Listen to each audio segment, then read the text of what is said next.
So,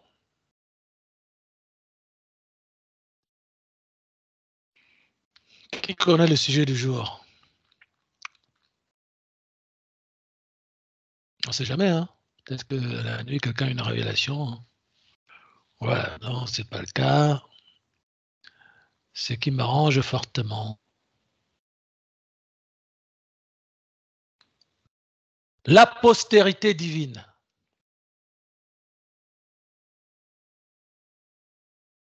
Église du Sénégal, Dakar, Villeneuve-le-Roi. PDF du dimanche 17 avril 2022, la postérité divine. Dans le présent PDF, c'est-à-dire parole de foi, nous venons écrire un document permettant de donner un cadre juridique définissant la postérité divine. Que tout le monde dise la postérité divine. La postérité divine. Alors, selon vous, c'est quoi? Quelqu'un a-t-il une idée? Oui? C'est ceux qui vont hériter Alors, le royaume. Ceux qui vont hériter du royaume et qui ont vaincu. C'est-à-dire, tu parles de toi, de Andy et de moi, en l'occurrence. OK? Oui. Quelqu'un d'autre? Lumière. Oui? Les enfants. Merci pour ta réponse. Oui, les enfants. Les enfants. La réponse était plus précise, la question était plus précise que ta réponse. Qu'est-ce que la postérité divine? Les enfants. Ok, c'est ta réponse. Hein? Papa Atta. Les enfants de Papa Atta. C'est-à-dire comme Fred en somme. C'est-à-dire nous, ou est-ce qu'il y a une autre déclinaison? Toi et moi, ceux qui ont cru, toi et moi, Andy, quoi. Oui, ceux qui sont co-héritiers avec le Christ. Voilà. Ok, merci pour ta réponse. Andy aussi? Sans aucune nuance. Voilà. Ça, vous avez bien fait de venir. Hein. À cet effet, nous visiterons pour les remplir les cases suivantes. Le quoi, le où, le quand, le comment. Bon, je vous dis tout de suite, si c'était ça la réponse, vous n'aurez pas besoin d'un apôtre, hein, de venir au campement. Hein. Donc, voilà, je suis content de vous recevoir. C'est exactement ce qu'on appelle la révélation des derniers temps, c'est-à-dire, parce que c'est bien parce que vous allez pouvoir mesurer la connaissance augmentée. Parce que ça, c'est la connaissance générale, classique, mais la connaissance des derniers temps, c'est ce que nous, les apôtres, nous, les apôtres des derniers temps, nous sommes venus apporter. C'est-à-dire, pas ce que vous avez déjà entendu, que vous savez déjà, mais l'autre, comme disait l'autre, que vous ne connaissez pas, qui est dans les derniers temps, la connaissance augmentera. Hein, Daniel 12, 4 à 10. C'est de ça qu'il s'agit. C'est une expression célèbre qui est venue de l'équipe, l'entraîneur national du Cameroun qui a battu l'Algérie. C'est de ça qu'il s'agit, hein, parce qu'il croyait nous avoir battus jusqu'à la dernière minute, on a gagné. C'est de ça qu'il s'agit. Les lions indomptables, ça ne perd pas. Hein. Comme les lions de la Teranga. Alors, donc, cette parenthèse étant fermée, nous visiterons. Donc, il s'agit d'un document cadre. Hein, c'est vraiment ce PDF, vous l'aurez à la fin. Parce que nous abordons ce thème qui est une révélation caractéristique des derniers temps, qui n'est pas du tout ce que vous croyez. Et c'est bien parce que vous montrez que vous avez une approche de ces choses. Et c'est pour ça qu'on vient rajouter. Hein, ceux qui ont, il sera donné davantage. À ceux qui n'ont pas, il sera retiré même ce qu'ils ont. Donc, à cet effet, nous visiterons pour les remplir les cas suivants, le quoi, le où, le quand, le comment. Donc, quand on fait ça, c'est vraiment qu'on veut cadrer juridiquement un thème important. La première fois que le thème postérité est mentionné dans la Bible, c'est lorsque Elohim interpelle celui qui s'appelle encore Abraham. Genèse 15, Genèse 16. Genèse 17. 1 à 22.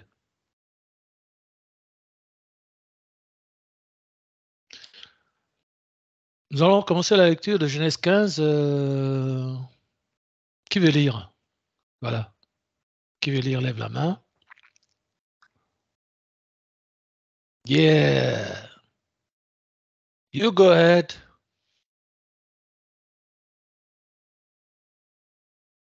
Alors, le micro ouvert peut-être? Micro ouvert? Oui. OK, let's go. D'accord. Thank you.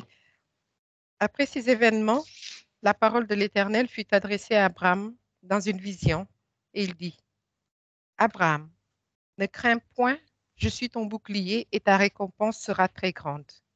Abraham répondit, Seigneur éternel, que me donneras-tu? Je m'en vais sans enfant, et l'héritier de ma maison, c'est Eliezer de Damas.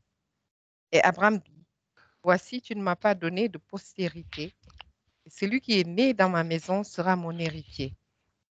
Alors la parole de l'Éternel lui fut adressée ainsi. Ce n'est pas lui qui sera ton héritier, mais c'est celui qui sortira de tes entrailles qui sera ton héritier. Et après l'avoir conduit dehors, il dit, regarde vers le ciel et compte les étoiles, si tu peux les compter. Et il lui dit, telle sera ta postérité. Abraham eut confiance en l'Éternel, qui le lui imputa à justice. L'Éternel lui dit encore, je suis l'Éternel qui t'a fait sortir d'Ur en Chaldée pour te donner en possession ce pays. Abraham répondit, Seigneur éternel, à quoi connaîtrai-je que je le posséderai? Et l'Éternel lui dit, prends une génisse de 3 ans, une chèvre de 3 ans, un bélier de 3 ans, une tourterelle et une jeune colombe. Abraham prit tous ces animaux, les coupa par le milieu et mit chaque morceau l'un vis-à-vis de l'autre. Mais il ne partagea point les oiseaux. Les oiseaux de proie s'abattirent sur les cadavres et Abraham les chassa. Au coucher du soleil, un profond sommeil tomba sur Abraham et voici une frayeur et une grande obscurité vinrent l'assaillir. Et l'Éternel dit à Abraham, sache que tes descendants seront étrangers dans un pays qui ne sera point à eux. Ils y seront asservis et on les opprimera pendant 400 ans. 400 ans. Mais je jugerai la nation à laquelle ils seront asservis et ils sortiront ensuite avec de grandes richesses. Toi, tu iras en paix vers tes pères. Tu seras enterré après une heureuse vieillesse. À la 4e génération, ils reviendront ici, car l'iniquité des Amoréens n'est pas encore à son comble. Quand le soleil fut couché, il y eut une obscurité profonde, et voici ce fut une fournaise fumante, et des flammes passèrent entre les animaux partagés. En ce jour-là, l'Éternel fit alliance avec Abraham et dit, je donne ce pays à ta postérité, depuis le fleuve d'Égypte jusqu'au grand fleuve, au fleuve d'Euphrate. Le pays, Amen. Okay. On peut s'arrêter là parce que tout le reste, c'est juste la dénomination des pays. Merci ma sœur pour ta première lecture avec ton nouvel outil.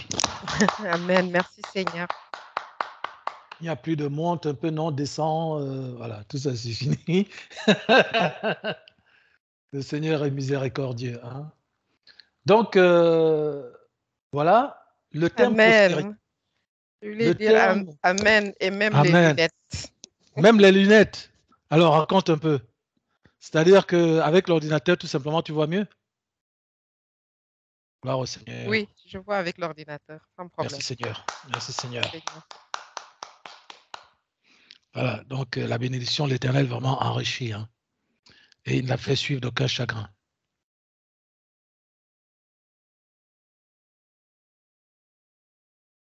Tu ne m'as pas donné de postérité. Alors, nous allons déjà voir pourquoi ce terme-là n'est pas celui que vous croyez. Nous allons commencer ici. Et nous allons, par la suite, en tirer des conséquences. Regardez que Abraham dit, voici, tu ne m'as pas donné de postérité. Et celui qui est né dans ma maison sera mon héritier.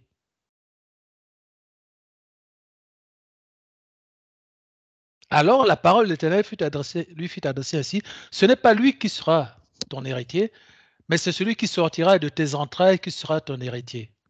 C'est bizarre, non?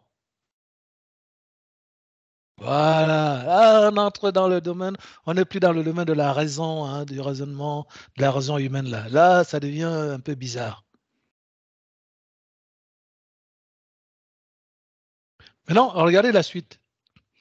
Après l'avoir conduit dehors, il y regarde vers le ciel et compte les étoiles, si tu peux les compter. Il lui dit, telle sera ta postérité. Abraham eut confiance. Hein. D'autres passages disent, il crut. Donc c'est la première fois que la foi est manifestée, puisqu'il s'agit de quelque chose qui n'existe pas, qui est impossible. Il dit, comme les étoiles du ciel, si tu peux les compter, quoi. C'est ça ta postérité. Il eut confiance en l'Éternel qui le lui imputa à justice. C'est-à-dire qu'il a commencé à marcher dans la justice, c'est-à-dire la foi, c'est-à-dire ce qui n'est pas par les œuvres de la loi. Déjà, hein, avant même qu'il ne la donne. Donc, ça veut dire que le but de l'Éternel, ce n'était pas la loi. Le but de l'Éternel, c'est ce qu'il est en train de faire ici. C'est-à-dire que l'Éternel ne peut pas fonctionner avec il ne peut pas faire avancer ses projets avec la loi. Parce qu'il est saint, saint, saint. Et la loi est venue pour que le péché abonde. Et quand le péché a abondé, eh bien la grâce a surabondé par le sang de l'agneau divin. Le Seigneur ne peut pas fonctionner dans la loi. Donc, le Seigneur précise dès l'entame ses objectifs. C'est de marcher, c'est que l'homme marche par la foi sous la grâce et non par les œuvres. Et quand il dit Seigneur, à quoi connaîtrai-je que je posséderai donc une postérité comme les étoiles des cieux? L'Éternel lui dit prends une génisse de 3 ans, une chèvre de 3 ans, un bélier de 3 ans, une tourterelle et une jeune colombe, et tu vas les offrir en sacrifice. Les oiseaux de proie s'abattirent sur les cadavres et Abraham les chassa. Autrement dit, le sacrifice que nous sommes, on le voyait tout à l'heure, doit être protégé par la guerre spirituelle. Nous sommes une offrande vivante. Offrez vos corps à Ata comme une offrande vivante, sainte de bonne odeur, ce qui sera de votre part un culte agréable. Or, comme nous le disions tout à l'heure, c'est à nous de protéger ce bon dépôt. C'est à nous de protéger le Seigneur en nous. C'est à nous de protéger sa nourriture spirituelle, celle qui nous fait vivre, celle qui est notre vie, celle qui nous édifie. C'est pourquoi Abraham chasse les oiseaux de proie. Hein, les oiseaux de proie, donc des gens qui viennent pour voler, hein, détruire, égorger. C'est-à-dire qui? Qui c'est qui fait ça? Qui est connu pour le faire? Microferme. Le diable. Amen. Excellente réponse. Et regardez le verset 18. Qu'est-ce qui vient de se passer alors? C'est quoi ces histoires d'oiseaux de proie qu'il faut diviser la génisse de 3 ans, une chèvre de 3 ans, un bélier de 3 ans, une tourterelle et une jeune colombe? On dit, Abraham prit tous ces animaux, les coupa par le milieu et mit chaque morceau vis-à-vis de l'autre, mais il ne partagea point les oiseaux. Ce n'est pas la magie noire, hein, parce que les gens de la magie noire sont venus imiter ça. C'est ce qu'ils font. Ils prennent ce qui est dans la Bible, ils le retournent pour faire la magie noire en évoquant des esprits méchants. Mais le verset 18 nous indique en fait ce qui s'est passé en ce jour-là, c'est que l'Éternel fit alliance avec Abraham.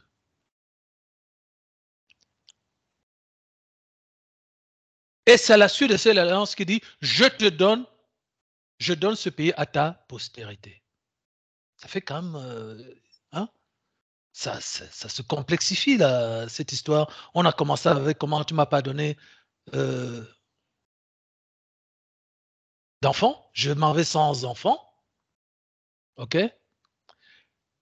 Et l'héritier de ma maison, c'est Élézer de Damas, et Abraham dit, tu m'as pas donné de postérité. Mais quand le Seigneur, lui, il lui parle de postérité, il dit, regarde les étoiles du ciel si tu peux les compter. Et il utilise le thème postérité. Le Seigneur n'utilise pas le thème d'enfant. Hein. Et quand tu dis, mais comment connaîtrais-je alors que je posséderai ta postérité, là, comme toi tu l'appelles? Parce que moi, je parle d'enfant, et après, je parle de postérité. Moi, je ne comprends pas la nuance entre ces deux termes. Pour moi, c'est la même chose, les enfants et la postérité. Mais toi, quand tu me parles, tu dis ta postérité. Et puis, ce mot postérité-là, il est conditionné à quelque chose que je ne connais pas. Une alliance. C'est-à-dire que c'est lorsque tu auras fait alliance avec moi, que ta postérité, elle, alors, j'y aurai accès. Donc, je vous pose la question, qu'est-ce que se passe-t-il ici? Que comprenez-vous ici? Qu'il se passe? Qu'il se passe? Un coup, on parle des enfants, c'est Abraham. Après, Abraham parle de postérité. Mais manifestement, quand Elohim, lui, parle de postérité, il a un autre concept. Cela nous apparaît-il pas? Donc, je vous pose la question, quelle différence vous apparaît ici? Quelle variété de concepts, quelle nuance apparaissent ici entre enfant, postérité, en l'occurrence, puisque ce sont les deux termes qui sont utilisés. Qu'est-ce que vous voyez comme différence ici? Lumière. Yes. Abraham, il parle d'une postérité charnelle et l'Éternel parle d'une postérité spirituelle. Good.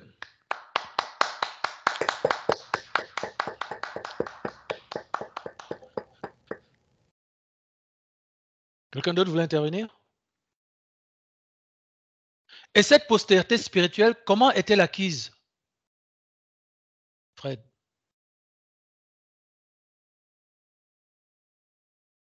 Par la connaissance du Fils. Alors, restons ici, parce que là, pour l'instant, parler du Fils, ça va un peu trop loin. Tu comprends, tu en conviendras. Hein? Ici, là, dans ce contexte-là. Parce Il faut que marcher bon, avec l'Éternel. alors soyons plus précis parce que c'est écrit. Hein? Nous l'avons dit tout à l'heure. Oui? En marquant l'alliance. En marquant l'alliance.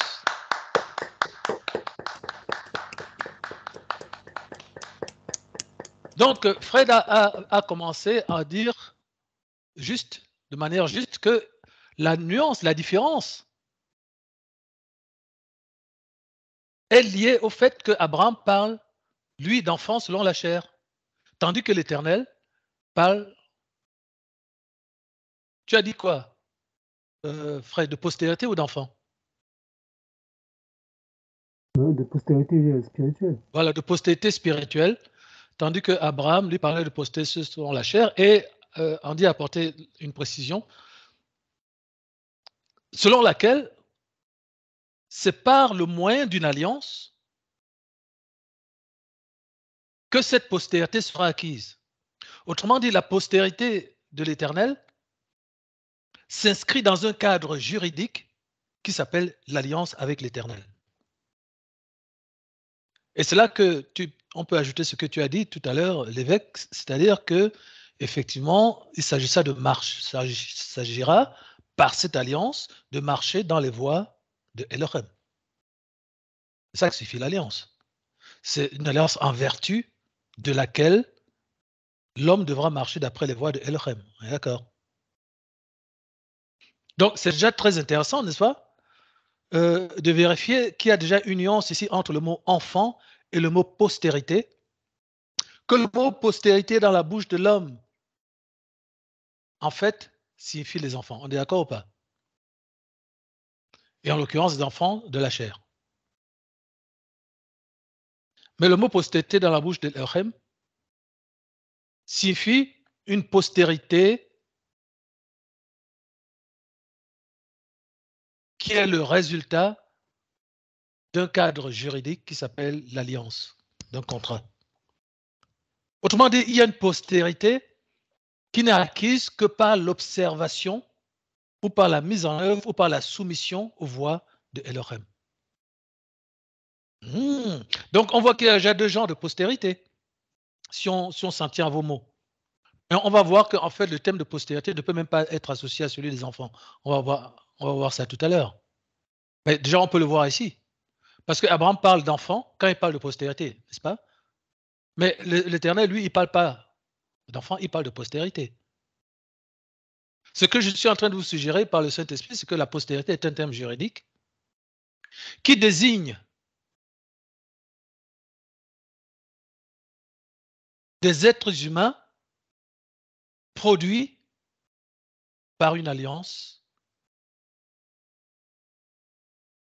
contenant des règles, des principes, en deux mots, les voies, ou même en un seul mot, les voies de l'Éternel. Donc, il est une postérité qui est selon la chair, il est une postérité qui ne peut exister qu'en tant que résultat de la soumission aux voies divines. Est-ce qu'il y a deux genres de postérité? Non, en réalité. Mais il y a les enfants et il y a la postérité. Alors, c'est pour ça que tout à l'heure, au début, vous allez voir que ce truc-là, c'est assez... Hein, ça prend un peu la tête parce que vous avez commencé à dire les enfants du Seigneur. Mais le Seigneur, lui, parle de postérité. Vous allez voir que ce terme postérité n'est pas n'importe quel terme. Continuons pour le moment avec, tout comme celui d'enfant ne l'est pas non plus, n'est pas n'importe quel. Enfin, il y a une différence entre les deux. Là, il y a un doublon aussi. Hein.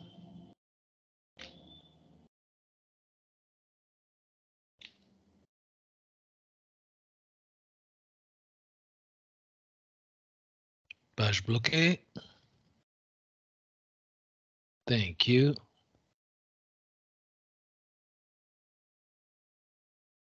Ouais, mes produits, ils aiment bien m'embêter. Hein. Ils aiment bien m'embêter, quoi. Tu vois, on va le faire patienter là. Alors, en attendant que ça se remette, voilà, merci. Alors,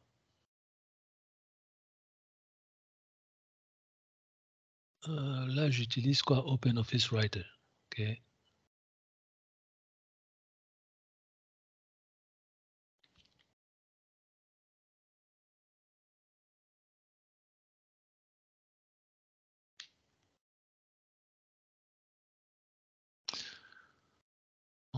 Je risque de je vais le mettre en PDF déjà pour plus de fluidité. Comme je vous l'ai dit, ça n'arrive jamais quand je travaille, c'est toujours quand l'église est là. Donc, c'est pour nous exercer la patience et l'humilité. Hein. Donc, on va travailler avec ces deux documents pour plus de fluidité. Puis, quand il s'agira de corriger, nous reviendrons aussi.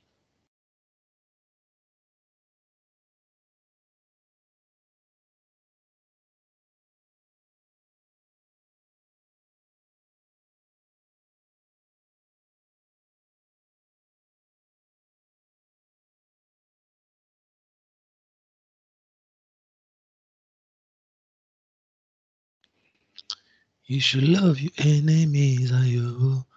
Love your enemies. Your life will be easier if you love your enemies. You should love your enemies, ayo. Love your enemies. Your life will be easier if you love your enemies. Oh yeah. Don't let them piss you. I'm gonna talk you. Don't let them piss you. Don't let them piss you off. Donc, vous avez vu ce que je vous disais au départ. J'essaie de vous montrer déjà qu'il n'est pas évident de définir ce qu'on entend par postérité divine. Et dès l'entame de mon propos, vous avez déjà vu la complexité qui s'attache à ce terme. Hein? Où Abraham lui-même, il est dans la confusion. Il parle d'enfant, après il parle de postérité. Donc lui-même, il n'y est pas. Il dit qu'il est comme vous. Il ne capte pas encore qu'il y a une nuance. Donc vous voyez, l'astuce ici, c'est que quand on passe au PDF, eh ben, ça circule du coup. Hein. Alors après ces événements, voilà.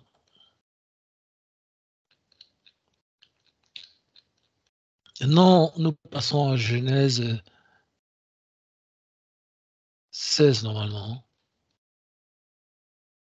Sauf si on a... Attendez.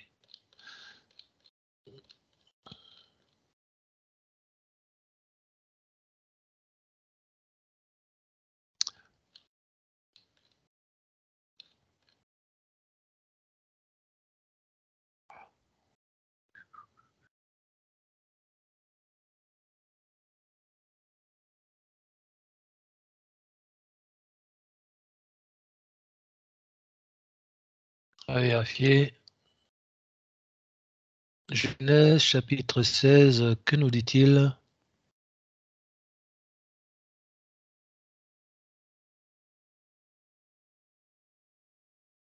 Sarai, femme d'Abraham, ne lui avait point donné d'enfant. Donc, voyons, se trouve ce texte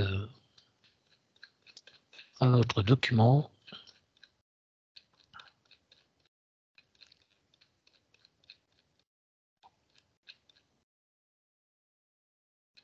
Voilà, c'est ce passage-là qui manque, que nous allons rajouter.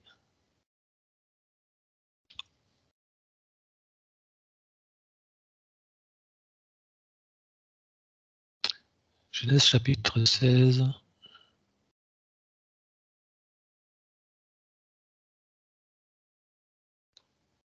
Nous allons commencer, nous allons progresser jusqu'à élucider cette affaire,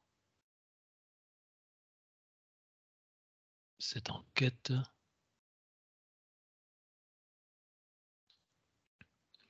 Donc, on va commencer avec Genèse 15. Attendez voir.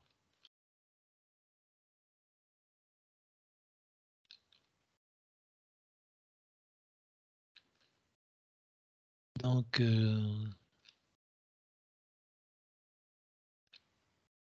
voilà, voilà.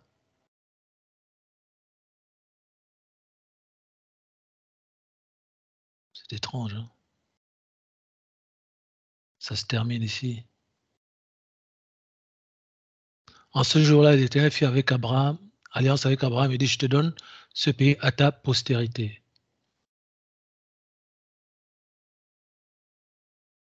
Donc, c'est ici que ça devrait commencer.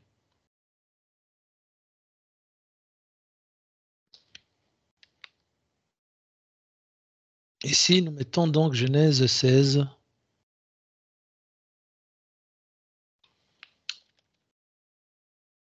That's right. Donc, pardonnez-moi cet oubli. C'est là que le Seigneur vous montre que mais le type, ce n'est qu'un vase imparfait, quoi. Il ne faut pas le prendre pour ce qui n'est pas. Hein. Ce n'est qu'un pauvre vase imparfait. Hein. Je m'en réjouis pour vous. Donc, on continue l'affaire. Hein. Sarai, femme d'Abraham, ne lui avait point donné d'enfant. Elle avait une servante égyptienne nommée Agar. Et Sarai dit à Abraham, voici l'Éternel m'a rendu stérile. Viens, je te prie vers ma servante. Peut-être aurais-je par elle des enfants. Abraham écouta la voix de Sarai.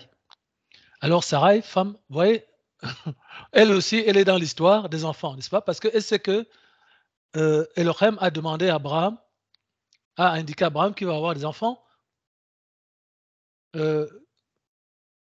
qui viendront de ses entrailles.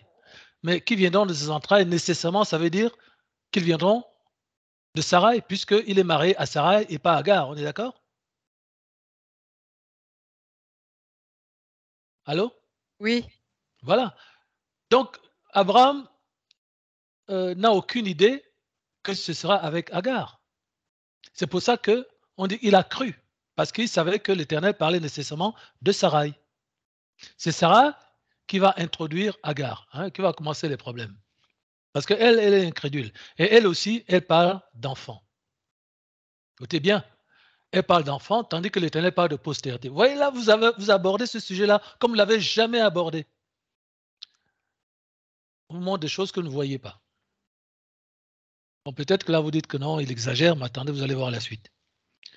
Elle avait une servante égyptienne nommée Agar, et Sarai dit à Abraham, voici l'Éternel m'a rendu stérile, viens, je te prie, vers ma servante, peut-être aurais-je par elle des enfants. C'est-à-dire, on va aider le Seigneur, quoi. Hein?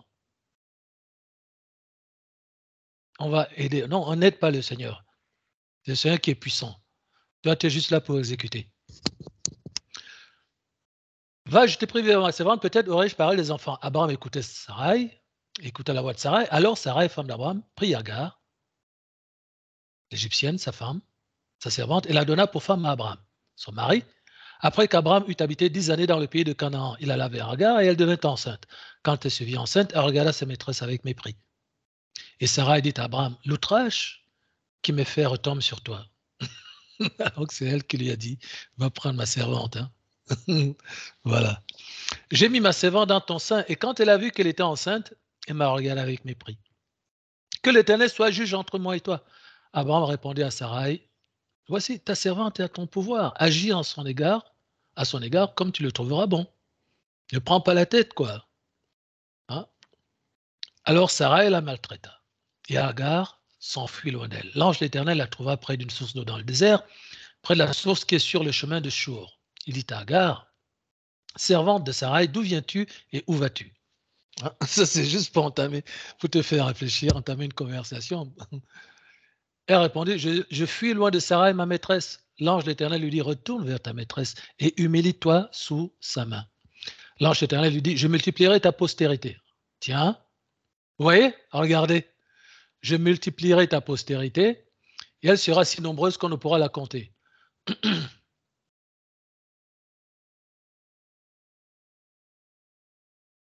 L'ange éternel lui dit, voici, tu es enceinte et tu enfanteras un fils à qui tu donneras le nom d'Ismaël, car l'Éternel t'a entendu dans ton affliction. Il sera comme un âne sauvage, sa main sera contre tous et la main de tous sera contre lui. Il habitera en face de tous ses frères. Elle appela Ata Elroi, le nom de l'Éternel qui lui avait parlé, car elle dit, ai-je rien vu ici après qu'il m'a vu? C'est pourquoi on a appelé ce puits le puits de Lachai Roi, qui est entre Kadès et Bared. Agar enfanta, alors c'est ça qui est important, Agar enfanta un fils à Abraham, et Abraham lui donna le nom d'Ismaël, au fils qu'Agar lui enfanta. Abraham était âgé de 86 ans lorsqu'Agar enfanta Ismaël à Abraham. C'est important. Remarquez les conditions que l'Éternel avait posées pour décrire la postérité. Quelles étaient-elles?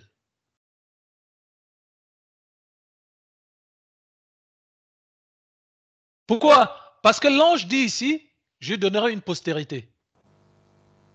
Hein? Je te donnerai une postérité. Souvenez-vous quelles sont les conditions qu'avait posées Elohim pour décrire la postérité. Quelles étaient-elles? Ou quelle était-elle? La condition essentielle? Oui? Qu'elle serait aussi nombreuse que les étoiles dans le ciel. Oui, mais à quelles conditions? Lumière. Oui? L'alliance. L'alliance.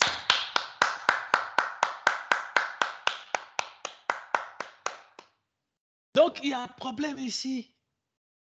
Pourquoi l'ange de l'Éternel utilise le terme postérité? Vous êtes d'accord avec moi ou pas? Puisque pour Elohim, postérité est un terme juridique qui concerne le résultat d'une alliance divine, c'est-à-dire un groupe de personnes qui marchent dans le cadre d'une alliance divine dont le contenu est les voies de Elohim. On est d'accord ou pas? Donc pourquoi l'ange appelle postérité ici? Il y a un problème. Est-ce que ce ne serait pas les exégètes de la Bible qui, par leur ignorance, ont mis postérité ici? Puisque manifestement, pour parler de postérité, il faut entrer dans l'alliance de Elohim. Et nous savons déjà que les fils d'Ismaël ne sont pas concernés. On est d'accord ou pas? Donc, vous voyez là, hein, le Saint-Esprit vous rend intelligent là, l'intelligence spirituelle. Agar enfanta un fils à Abraham, et Abraham, notez qu'il s'appelle Abraham. Il ne s'appelle pas encore Abraham. Intéressant. Pourquoi c'est important? Bon, peut-être que là, pour l'instant, on ne peut pas le voir, mais on le verra par la suite. Mais est-ce que quelqu'un pourrait se projeter? On explique. Oui? Il n'a pas encore fait les sacrifices, donc l'alliance. Ouais. Ouais.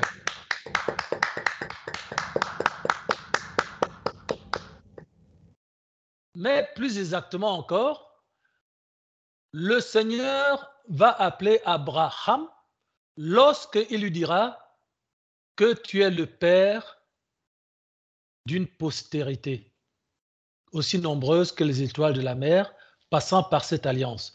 Parce que souvenez-vous, il y a une alliance au chapitre 15, Fred.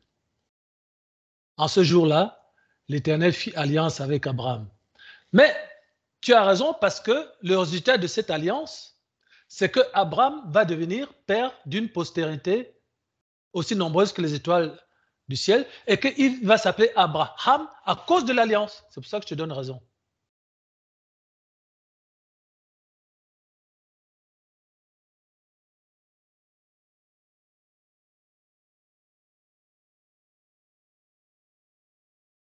Donc quand l'ange éternel dit, je multiplierai ta postérité, vous voyez, ici il y a un problème avec les exégètes de la Bible, là, avec les traducteurs, là. Ils font n'importe quoi.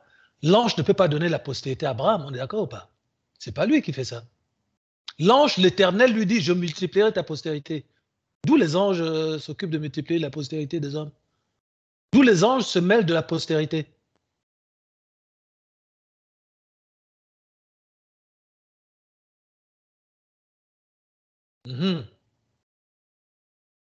Donc, est-ce que c'est un ange là? Est-ce qu'un ange peut parler comme ça? Il y a quelque chose ici qui est problématique. Les anges sont des ouvriers, des envoyés de Elohim au service de ceux qui doivent hériter le salut. Les anges ne procurent pas le salut.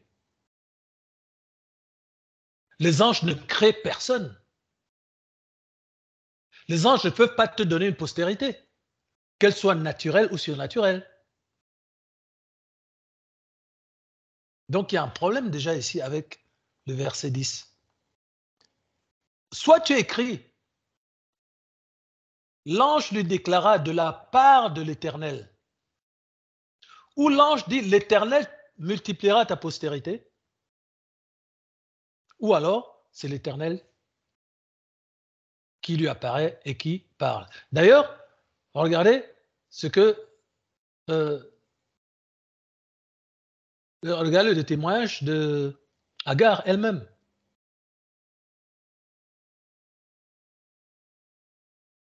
Elle appela Ata El Roi, le nom de l'Éternel qui lui avait parlé. Oh, on en prend pour qui là?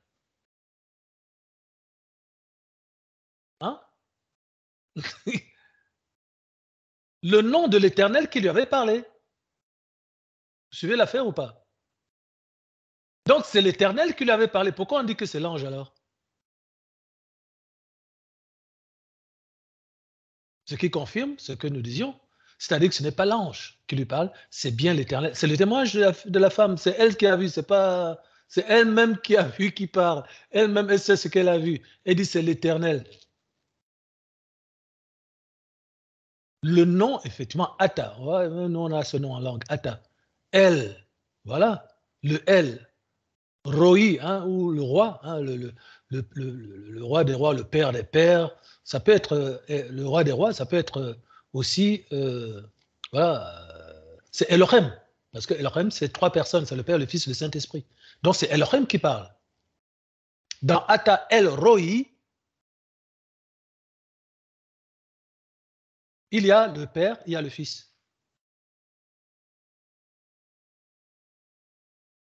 Donc c'est Elohim qui parle. C'est Elohim qui lui dit, je multiplie ta postérité. C'est sa prérogative, ce n'est pas celle d'un ange. Vous voyez comment on corrige déjà la Bible ici? Voilà. Parce que les cathos, ils ont trucidé la Bible. Hein. Bon.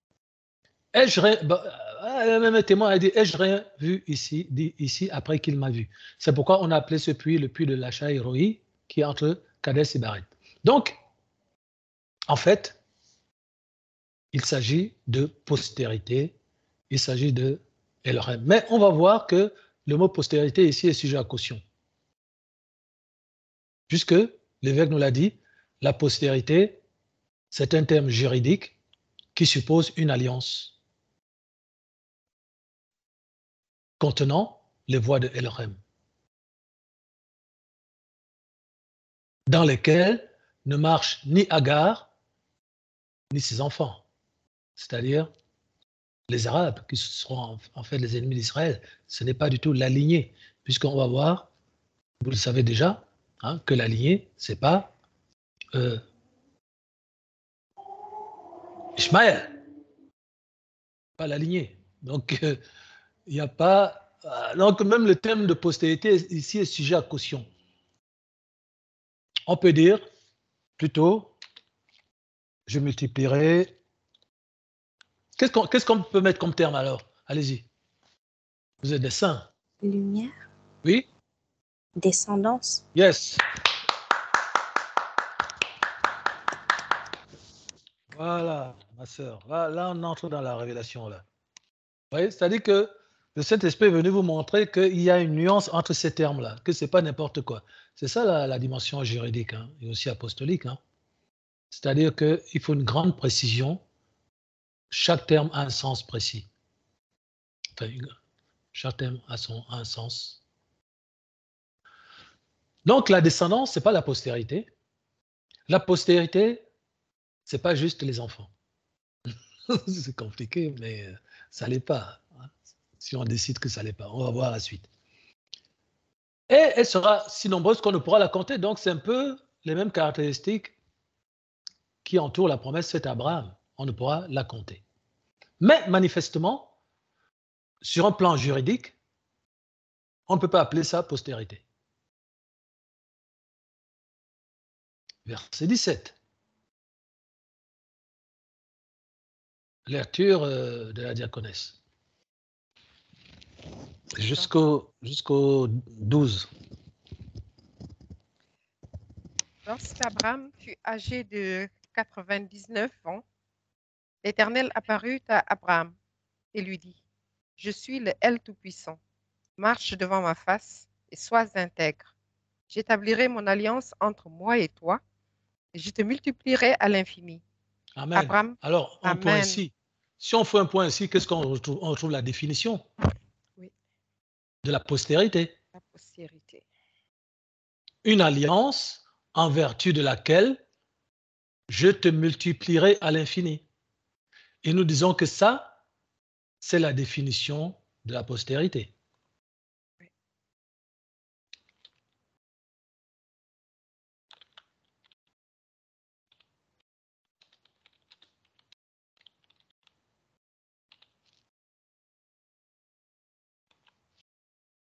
Ah oui, chaque apôtre écrit sa part de la Bible. Hein. L'église de Yahushua. Avec lui, tous ensemble. Oneness. Nous écrivons notre part de la Bible parce que c'est une vérité qui n'a jamais été enseignée. Conformément à Daniel 12, 4 à 10, dans les derniers temps, la connaissance augmentera. Plusieurs seront lavés, blanchis, épurés, mais aucun méchant ne comprendra.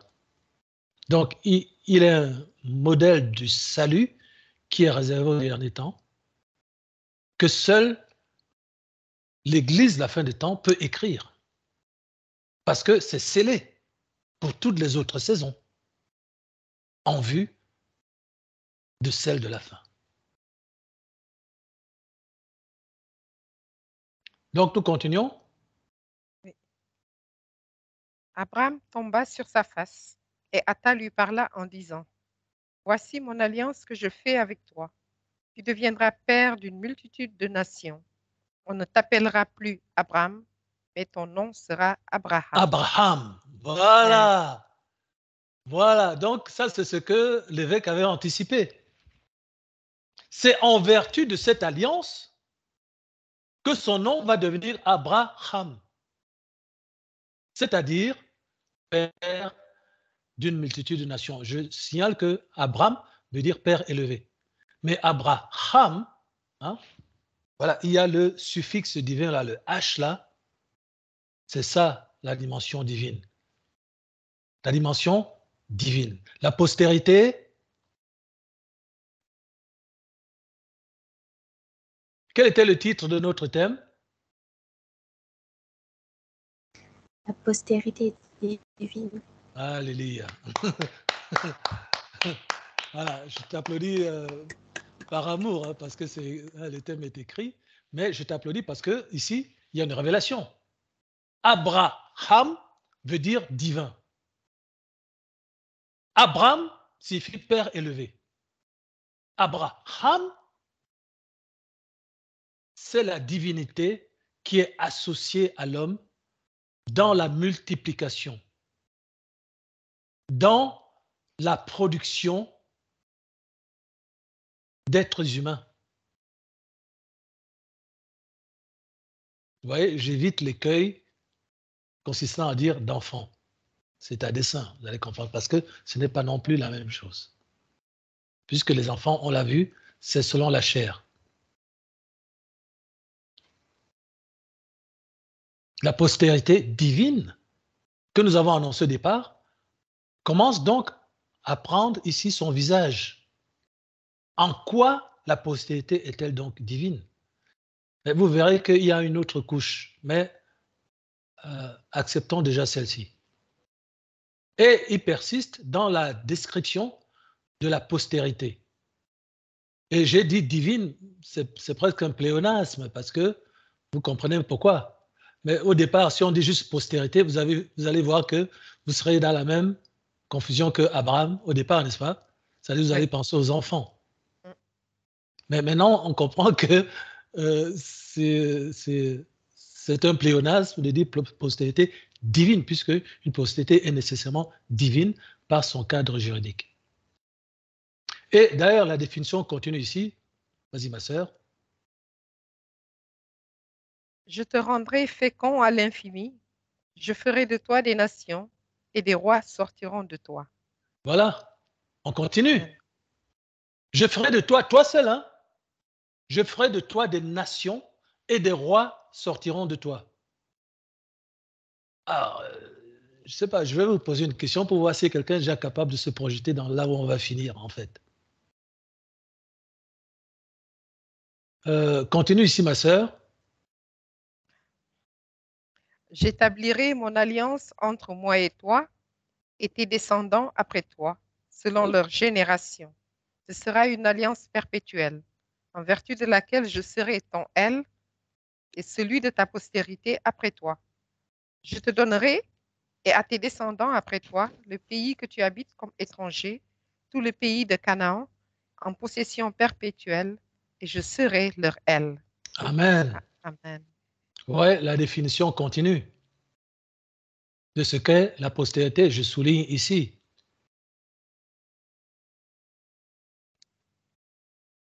Une alliance, alors regardez, et tes descendants après toi. Ça se complique, hein, parce que là, maintenant, on parle de descendants après toi, selon leur génération. Ce sera une alliance perpétuelle en vertu de laquelle je serai ton aile et celui de ta postérité après toi. Mais qu'est-ce qui se trompe ici? Ce n'est pas Elohim. Non. Ce sont les interprètes qui prennent un texte hébreu, qui font passer dans plusieurs langues, parce que c'est d'abord passé par l'anglais, ensuite Louis II a repris en français, et on arrive à ce genre de confusion. Mais regardez, comme vous êtes dans une église apostolique, vous avez les moyens de discerner le vrai et le faux. Là où il y a la confusion, pour pouvoir établir la juste mesure des choses et la droiture, le véritable message. C'est ça qu'on appelle la révélation. C'est taillé dans un maquis pour retenir la substantifique morale, ce qui va édifier, ce qui va transformer, c'est-à-dire la connaissance augmentée des derniers temps. Ce texte-là existe depuis, là on est quand même dans la Genèse, près de 5000 ans. Mais aujourd'hui, on le regarde et on en retire un message qui n'a jamais été dit.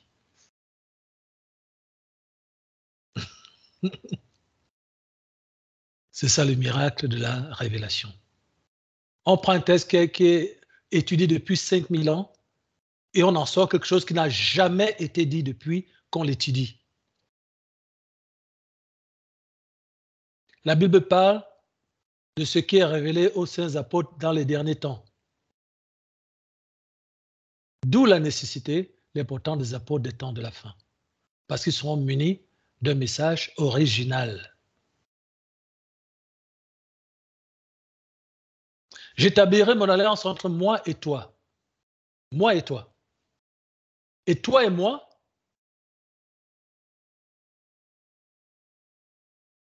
de toi et de cette alliance naîtra une postérité.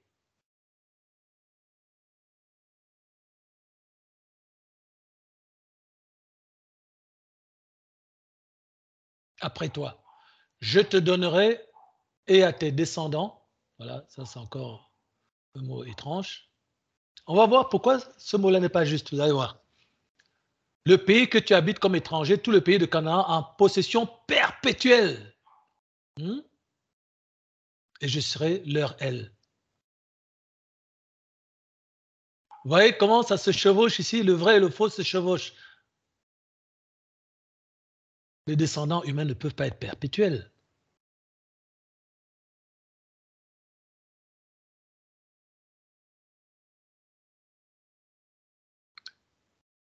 Continuons.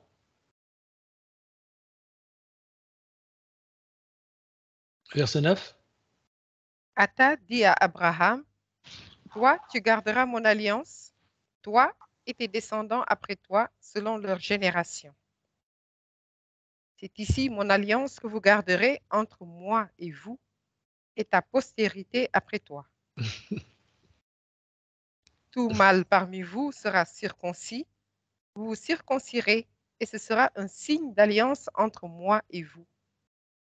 À l'âge de 8 jours, tout mâle parmi vous sera circoncis selon vos générations, qu'il soit né dans la maison ou qu'il soit acquis à prix d'argent de tout fils d'étranger sans appartenir à ta race.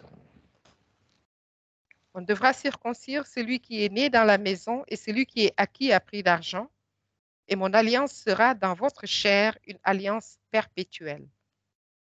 Un mâle incirconcis qui n'aura pas été circoncis dans sa chair sera exterminé du milieu de son peuple.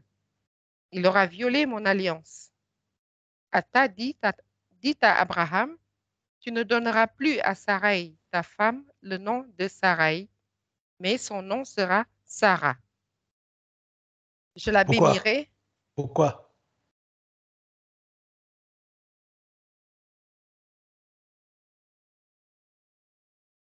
Lumière. Oui. Alors, Émilie et Andy. À cause de l'alliance. À cause de l'alliance. Andy? C'est ce que je voulais dire. T'as maté la langue. C'est compris. Oui. Je la bénirai et je te donnerai d'elle un fils. Je la bénirai et elle deviendra des nations. Elle seule deviendra des nations. Vous voyez le problème ici? Comment une seule personne peut devenir des nations? Manifestement, on n'est plus dans la sphère humaine. Oui. Ce qu'il dit à Abraham, il le dit également à sa femme Sarai. Non pas à Sarai, mais à Sarah. D'ailleurs, selon les textes originaux, il y a un H. Oui, H. Vous le savez ça.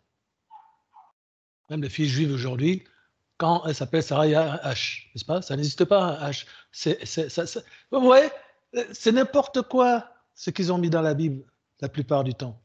En tout cas, vous voyez que quand on entre dans le domaine de la révélation, on voit que ceux qui ont écrit la Bible n'en avaient pas. Mais maintenant, ça s'entend, parce que qui pouvait avoir la révélation de la fin des temps au moment où ils écrivaient la Bible? Même au temps de Paul, il n'avait pas. Aujourd'hui, on a une révélation que les Paul n'avaient pas. Pourquoi? Parce qu'il était réservé aux derniers temps, aux apôtres des derniers temps. Quand le Seigneur, dans Matthieu 28, 20, s'adresse aux apôtres de son temps, il dit, voici, je suis avec vous tous les jours jusqu'à la fin du monde. Donc, il s'adresse à deux groupes d'apôtres en même temps, à des temps différents. Ceux de son temps et ceux de la fin des temps. Donc, Sarah obtient une particule divine. C'est-à-dire que elle va être un instrument qui désigne la postérité et non pas la descendance.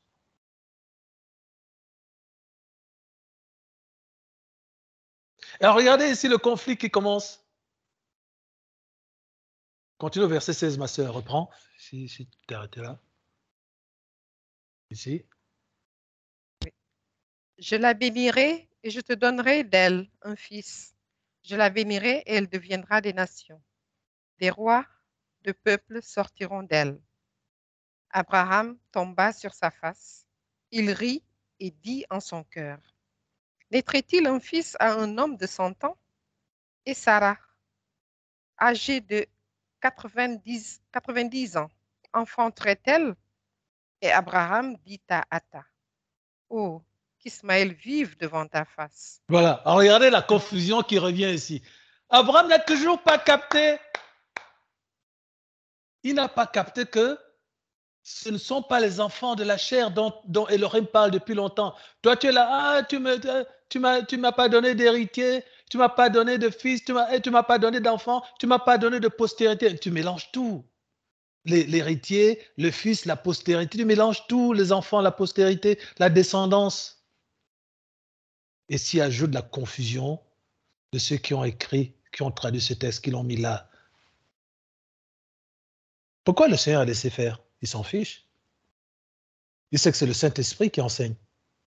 Donc le Saint-Esprit va prendre tout ce matma-là, il va le diviser, il va mettre ça à côté, ça il va jeter, ça il va écarter, et il va choisir ce qui édifie, ce qui est juste et bon, ce qui transforme, ce qui lave, ce qui épure, ce qui est la connaissance augmentée de l'étang de la fin.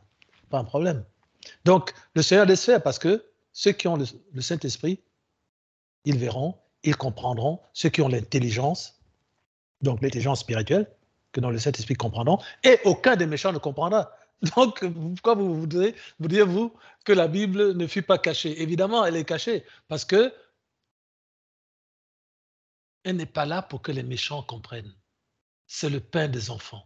Il n'est pas bon de donner le pain des enfants aux petits chiens qui vont aller après sur YouTube commencer à faire des vidéos où ils sont arrogants en disant c'est nous, on a tout compris, on a la révélation, etc.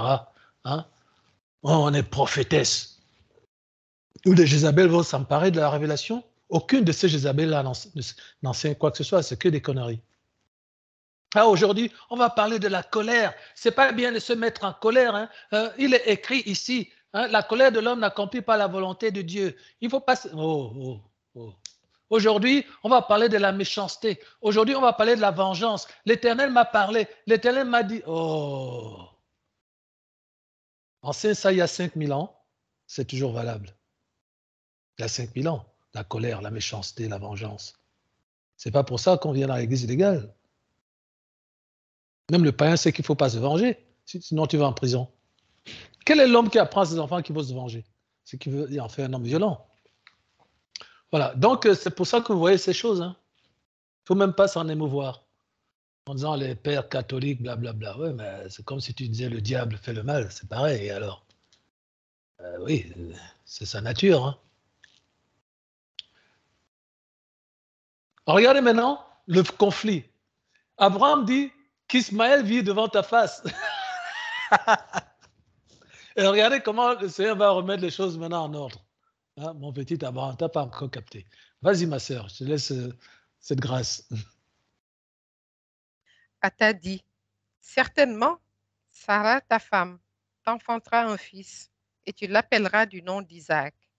J'établirai mon alliance avec lui comme une alliance perpétuelle pour sa postérité après lui. À l'égard d'Ismaël, je t'ai exaucé. Voici, je le bénirai, je le rendrai fécond, et je le multiplierai à l'infini. Il engendrera 12 princes, et je ferai de lui une grande nation. Mais, J'établirai mon alliance avec Isaac, que Sarah t'enfantera à cette époque-ci de l'année prochaine. boum, Amen. Elohim a clarifié. Qu'est-ce qu'Elohim clarifie ici?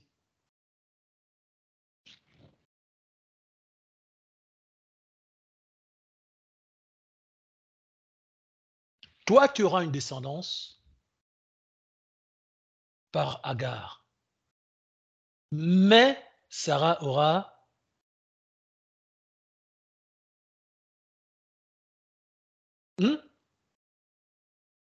une postérité. Postérité. Alléluia.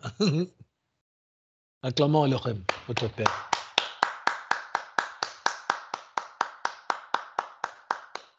Pour ce qui est des enfants, pour ce qui est de la descendance, mais autant que tu veux, brother.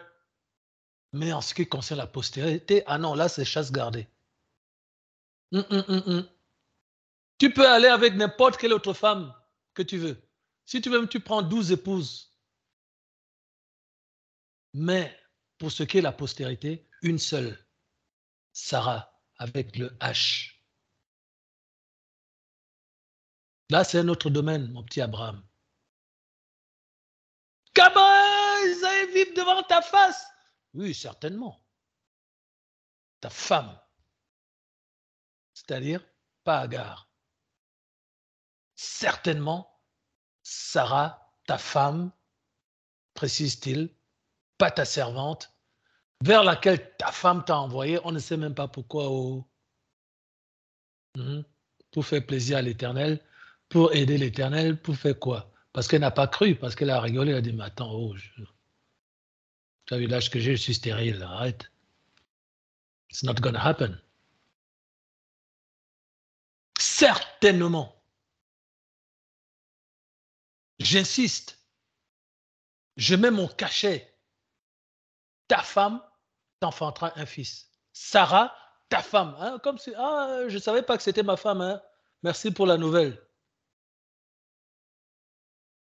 Donc c'est à dessein que l'Éternel fait ça. Il dit Sarah, après il dit ta femme. C'est-à-dire, c'est pas Agar. C'est pas vos conneries que vous avez faites tous les deux. Là. Ok, bon, tu as eu un enfant avec elle, avec Agar. Bon, ben voilà, il est là. Hein, maintenant, on va pas que ça. Je ne vais pas faire avorter un enfant qui est déjà sorti. Puis de toute façon, je l'ai laissé naître. Donc, j'aurais pu le tuer dans le ventre de sa mère.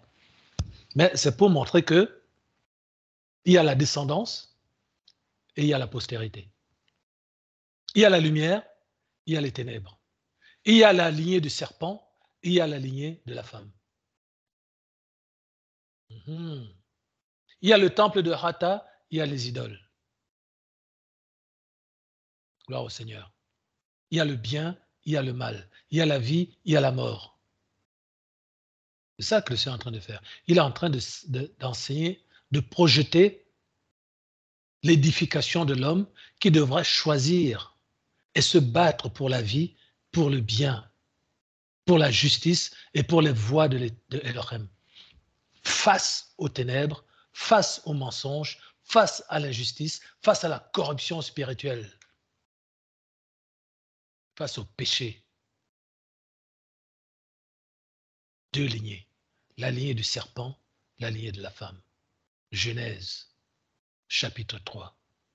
L'Éternel dit au serpent, je mettrai inimitié entre ta postérité et sa postérité. Alléluia. Glory to God. Glory to God.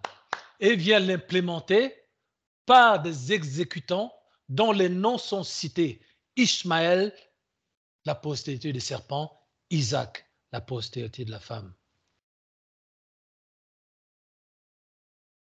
De la lignée d'où sortira Abel,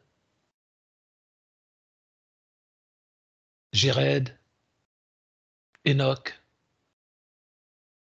David, le Christ.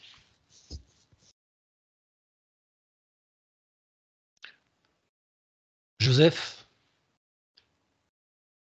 lorsqu'il eut achevé de lui parler, Hata se leva au-dessus d'Abraham.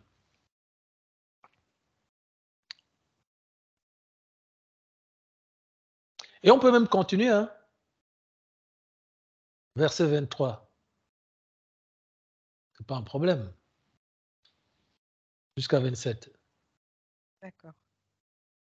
Abraham prit Ismaël, son fils, tous ceux qui étaient nés dans sa maison et tous ceux qu'il avait acquis à prix d'argent, tous les mâles parmi les gens de la maison d'Abraham, et il les circoncit ce même jour, selon l'ordre que Atta lui avait donné.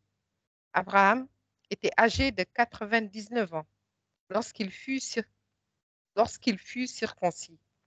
Ismaël, son fils, était âgé de 13 ans lorsqu'il fut circoncis. Ce même jour, Abraham fut circoncis ainsi qu'Ismaël, son fils. Et tous les gens de sa maison, nés dans sa maison ou acquis à prix d'argent, les étrangers, furent circoncis avec lui.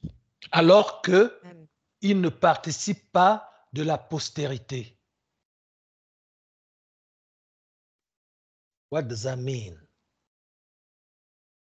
Qu'est-ce que ça veut dire?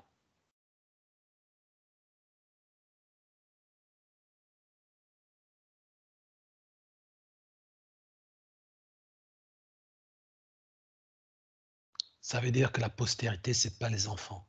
Tout à l'heure, vous avez dit, quand on vous a demandé au départ ce que c'est que la postérité, Oui. vous avez dit les enfants, c'est-à-dire les saints, c'est-à-dire ceux qui sont dans l'Église. Et là, vous découvrez qu'il y a autre chose. Il y a, même quand on est circoncis, c'est-à-dire quand on a même les signes de la sainteté, les signes de la foi, ce n'est toujours pas cela la postérité. Cela est en train de vous dire que la postérité, c'est un concept hautement spirituel et en réalité, et je vous le livre, d'une autre dimension.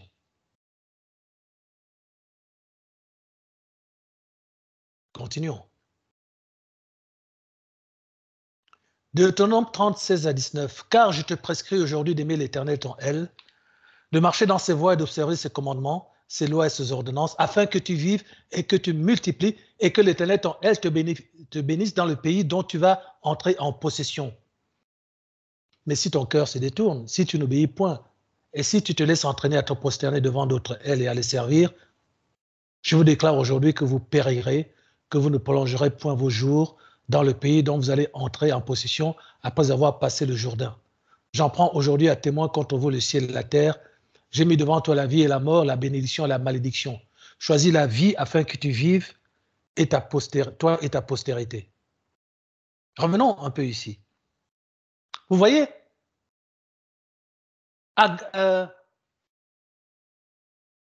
Abraham prit Ismaël, son fils, et tous ceux qui étaient nés dans sa maison, et tous ceux qu'il avait acquis à prix d'argent, tous les mâles parmi les gens de la maison d'Abraham, il les circoncis ce même jour. Ça représente quoi? Sinon, les religions. Elles ont toute une apparence de piété. La circoncision, mes sœurs, mes frères, mon frère, n'est-elle pas une apparence de piété? C'est pour ça que la Bible parle de la circoncision on dit? Du cœur. Du cœur.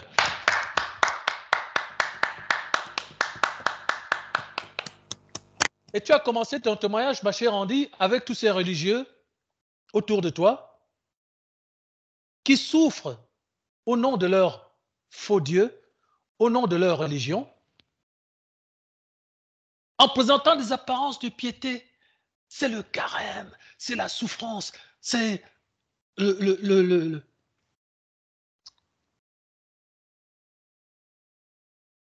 ramadan. Il faut jeûner, il faut marcher avec un visage triste, il ne faut pas manger.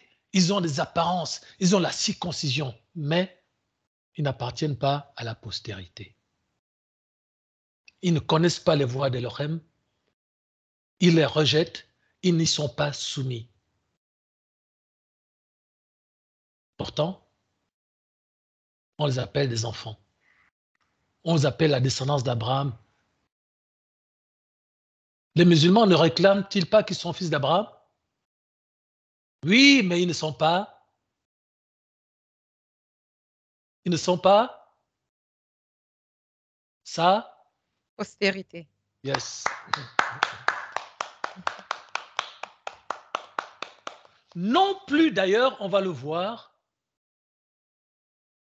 que les Juifs, qui sont les descendants. Ici, on a donc pour le temps, un instant, au verset 19 de Deutéronome 30. J'en prends aujourd'hui à témoin contre vous le ciel et la terre. J'ai mis devant toi la vie et la mort, la bénédiction et la malédiction. Vous voyez?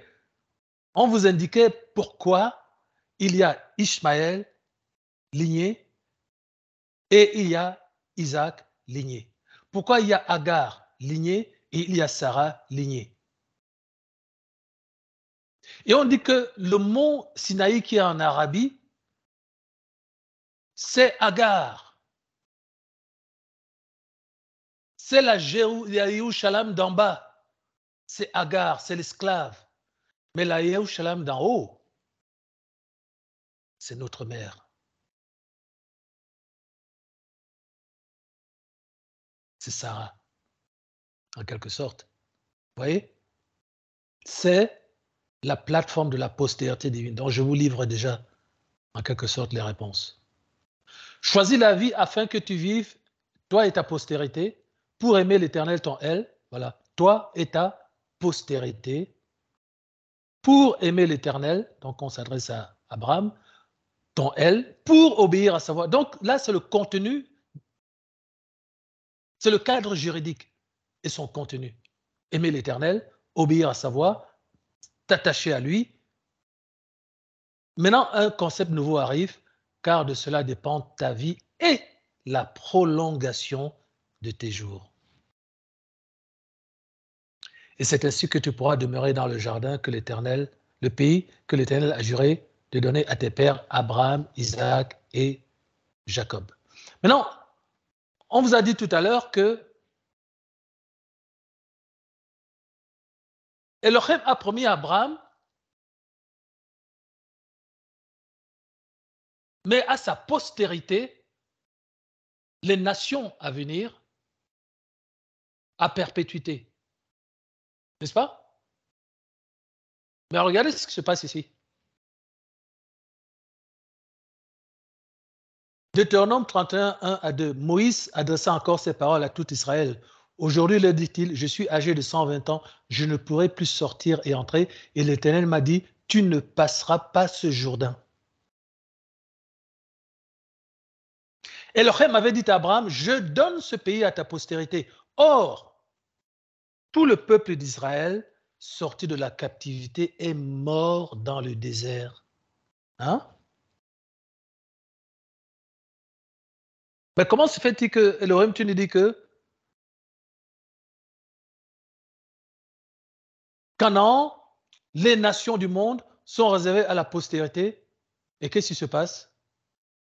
Josué 5, 2 à 12. En ce temps-là, l'Éternel dit à Josué, fais-toi des couteaux de pierre et circoncis de nouveau les enfants d'Israël. Une seconde fois. Joshua se fit des couteaux de pierre et il circoncit les enfants d'Israël sur la colline d'Aralot. Pourquoi? Voici la raison pour laquelle Joshua les circoncis. Tout le peuple sorti d'Égypte, écoutez bien, les mâles, tous les hommes de guerre étaient morts dans le désert pendant la route après leur sortie d'Égypte.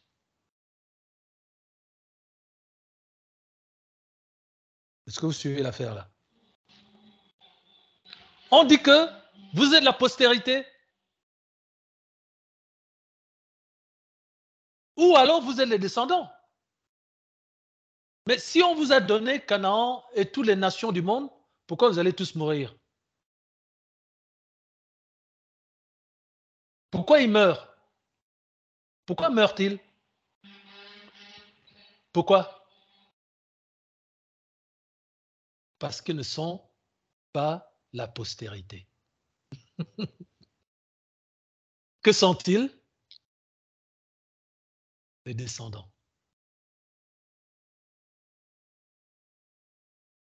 C'est puissant ça. Il s'adresse à Abraham. Il dit, je donne ce pays à ta postérité. Ce sera une possession perpétuelle. Mais souvenez-vous la confusion qu'il y a eu. Où le traducteur, la Bible, a mis tes descendants. Mais les descendants, ils sont tous morts dans le désert. Il y a un problème là. Donc le pays a été donné aux descendants, aux morts. Quel sens cela a-t-il? De donner le pays à des gens qui sont morts. Donc on parle de quoi ici? On ne parle pas des descendants d'Abraham. On parle de sa postérité. Si vous croyez que vous avez compris, vous n'avez pas encore compris. Hein? Alors, ça c'est une preuve importante pour dire qu'il y a une différence entre la descendance et la postérité. On ne peut pas donner, on ne peut pas faire cette promesse à des gens qui vont mourir. On fait cette promesse à des gens, à qui alors? Parce que c'est ça, en fait, la réponse finale. À qui? Par définition. Si on ne la fait pas à des gens qui vont mourir, on la fait à qui? À la postérité spirituelle. C'est-à-dire, qui va? Qui va suivre Atta. Qui va suivre Atta? Comme nous suivons Atta. Voilà, voilà, bon, c'est pas ça. Quelqu'un d'autre a trouvé? Non. Lumière. Oui? Voyons voir. À ceux qui auront la vie éternelle. À ceux qui auront la vie éternelle.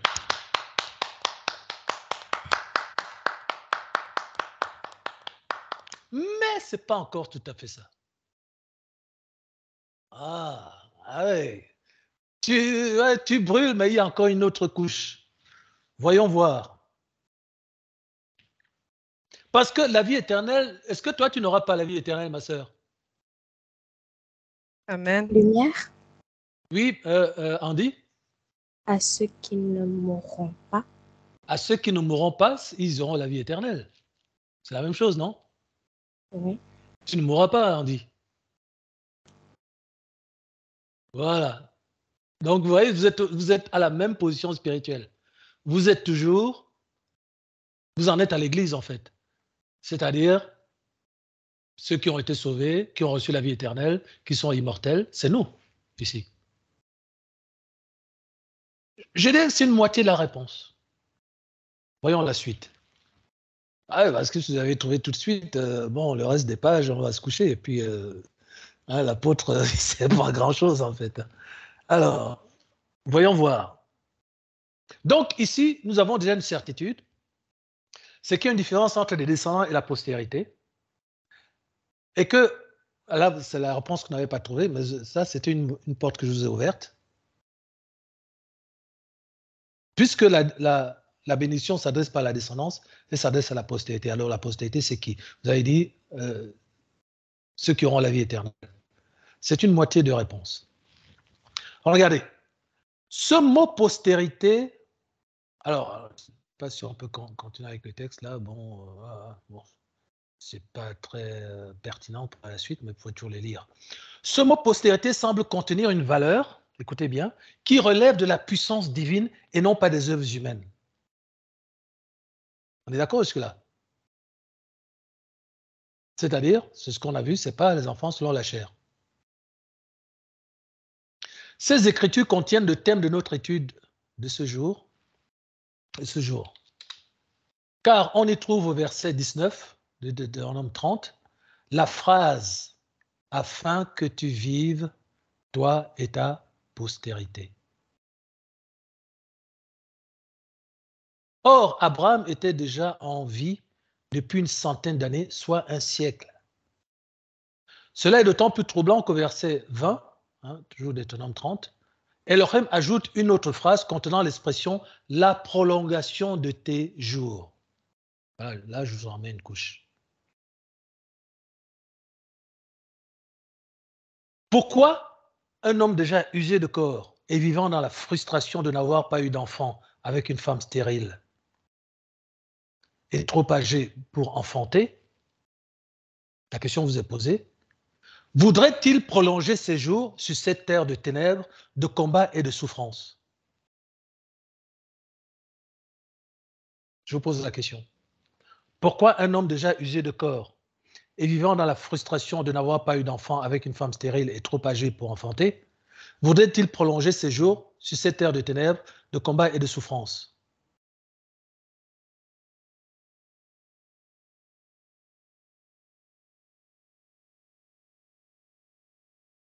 La question donc est, que signifie la prolongation des jours?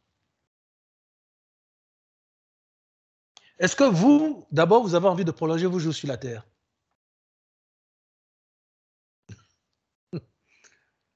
On va voir le passage qui atteste de votre attitude. Hein? Hébreux 11, 12. D'abord, pour la confirmation de ce que nous avons dit, c'est pourquoi d'un seul homme déjà usé de corps naquit une postérité nombreuse comme les étoiles du ciel, comme le sable qui est sur le bord de la mer et qu'on ne peut compter. C'est la définition de la... Oui, on dit? Postérité. Yes. Maintenant, voici la preuve biblique que personne ne veut rester sur la terre à vivre, à prolonger ses jours. Si bien que on va se poser la question, en quoi la prolongation des jours est-elle une bénédiction? N'est-ce pas? Il y a lieu de se la poser. Paul dit la mort m'est un gain. Là, commençons d'abord ici. Job 5, 6 à 7. Le malheur ne sort pas la poussière et la souffrance ne germe pas du sol. L'homme naît pour souffrir comme l'étincelle pour voler. Job 5, 6 à 7. Hein? Il est spécialiste de ça. Mais ce n'est pas seulement Job qui parle de la sorte. Regardez Jérémie, chapitre 20, 17 à 18. Que ne m'a-t-on fait mourir dans le sein de ma mère? Que ne m'a-t-elle servi de tombeau? Que n'est-elle restée mère? Que n'est-elle restée éternellement enceinte, quoi? Pourquoi suis-je sorti du sein maternel pour voir la souffrance et la douleur et pour consumer mes jours dans la honte? Paul dit la mort m'est un gain. Qui donc veut prolonger ses jours sur la terre? Parce qu'on dit de l'observation de mon alliance dépend l'acquisition d'une postérité et c'est comme ça que tu prolongeras tes jours.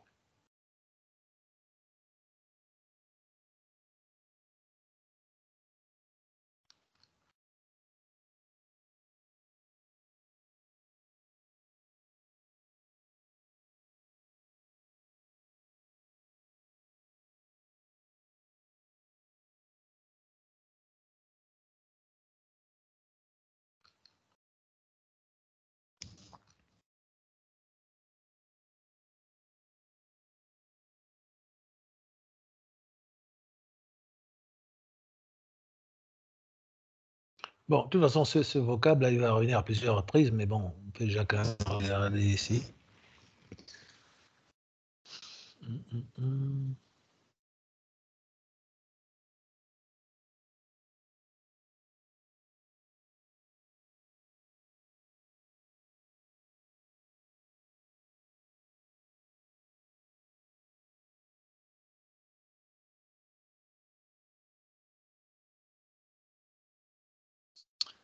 Vous voyez le verset 1 ici?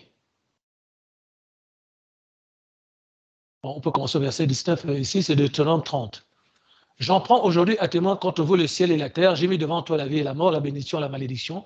Choisis la vie afin que tu vives, toi et ta postérité, ok? Pour aimer l'Éternel, ton elle, pour obéir à sa voix et pour t'attacher à lui, car de cela dépend ta vie et la prolongation de tes jours. Si bien que l'expression de la prolongation de tes jours est associée à ce qui se veut être une bénédiction. Est-ce qu'on est d'accord? D'où la question, qu'est-ce que la prolongation des jours alors? Pourquoi la prolongation des jours est montrée comme une bénédiction alors que nous tous, nous savons que personne n'a envie de prolonger ses jours sur la terre. Même les intervenants de la Bible en attestent. Ce qui nous ramène à la question, qu'est-ce que réellement que la prolongation des jours? C'est plutôt là qu'il faut poser le problème, parce que si la prolongation des jours n'est pas une bénédiction, qu'est-ce que la prolongation des jours? Est-ce que quelqu'un peut me répondre alors? Parce que là aussi, ça vous amène à la réponse finale.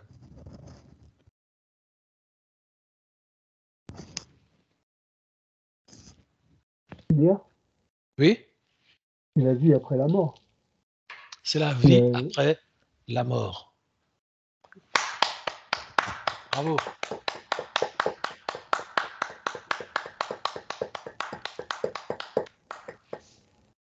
Donc, si on paraphrase, qu'est-ce qu'on va dire? De l'observation des voies d'Elohim dépend, 1, l'acquisition d'une postérité, terme juridique, et 2, la vie après la mort, terme juridique numéro 2. Maintenant, si on associe ces deux termes, qu'est-ce qu'on obtient?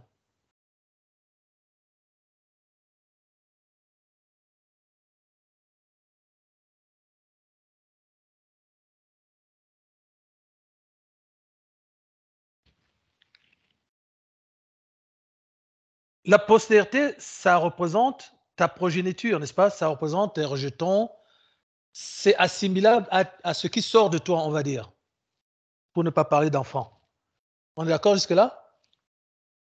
Maintenant, on dit que c'est une bénédiction que d'avoir une postérité. C'est-à-dire, ce qui sort de toi vivra éternellement. Vous n'y avez toujours pas compris? Ce qui sort de toi vivra éternellement.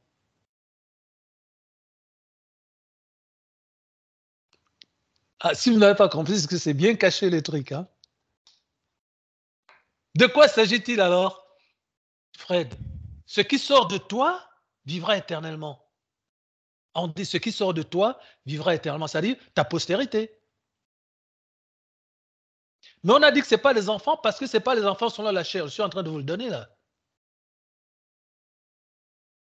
Donc ta postérité vivra éternellement. On parle de quoi alors? Continuons. C'est ce que je suis venu vous révéler. C'est ce que je suis venu vous révéler. Philippiens 1, 21, 30 confirme. Hein, on va laisser ma sœur lire.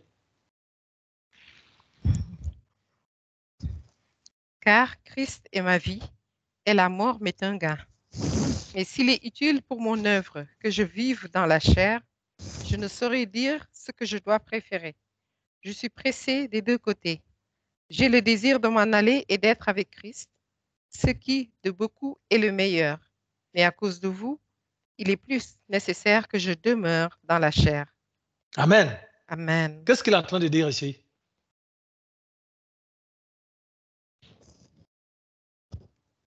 Exactement ce que tu viens de lire, mais en d'autres termes. Sa préférence ici, c'est quoi? Être avec Christ. C'est-à-dire? Mourir. Voilà, exactement. Amen. Paul, lui aussi, n'a aucune envie de prolonger ses jours sur la terre. C'est pour ça que l'évêque révèle que la prolongation des jours, ce n'est pas la vie terrestre.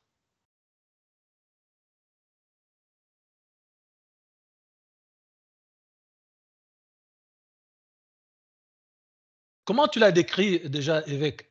Tu as dit la vie après la mort, qu'est-ce que tu as dit déjà? J'ai dit la vie après la mort. La vie après la mort, c'est-à-dire l'éternité. Mais l'éternité concerne ta postérité, c'est-à-dire ce qui est sorti de toi. C'est là que vous n'avez pas encore déniché. Hein? Donc le 7 c'est bien caché ces trucs, hein, pour donner à l'apôtre une raison d'être. Paul non plus. Donc là, on est en train de faire une enquête là. Donc non, ce n'est pas les jours terrestres dont il s'agit. Personne n'en voudrait. Le Père de tous les esprits se plaît-il à prolonger nos années terrestres afin de contempler nos souffrances? Comme dirait l'autre, à Hâta ne plaise. On trouve un synonyme de la prolongation des jours dans le psaume 91. Je te rassasierai de longs jours. Encore là, ça paraît comme une bénédiction. Mais, l'évêque a déjà trouvé. Le potero, c'est-à-dire, ce n'est pas la vie sur terre. C'est pour ça que c'est une bénédiction.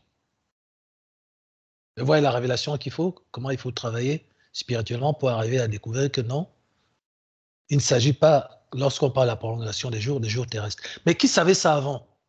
Qui d'entre vous le savait avant? Par exemple, ici dans le psaume 91,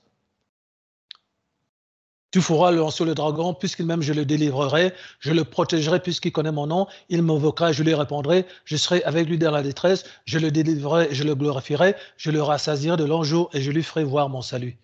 Qui savait que ici, de longs jours là, la prolongation des jours, c'était la vie éternelle? Qui savait ça? Levez la main.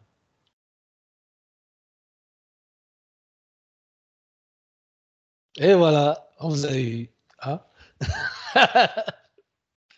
Donc, l'association des mêmes expressions, postérité et prolongation des jours, apparaît dans l'annonce prophétique du martyre messianique de Yahushua. Lisons. Ésaïe 53, 10 à 12.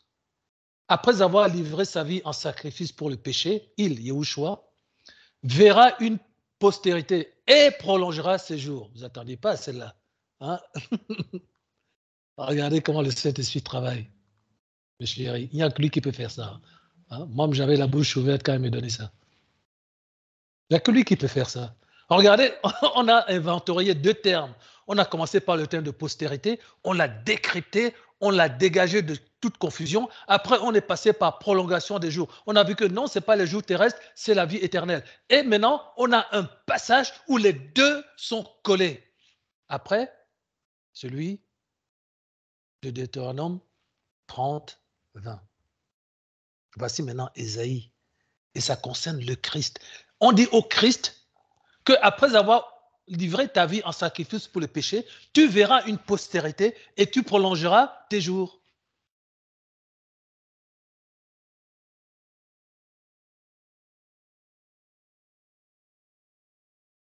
Là, vous êtes quand même très proche de la réponse. Et l'œuvre de l'Éternel prospérera entre ses mains. À cause du travail de son âme, il rassasiera ses regards.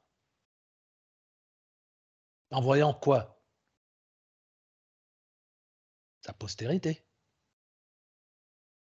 Par sa connaissance, mon serviteur juste justifiera beaucoup d'hommes.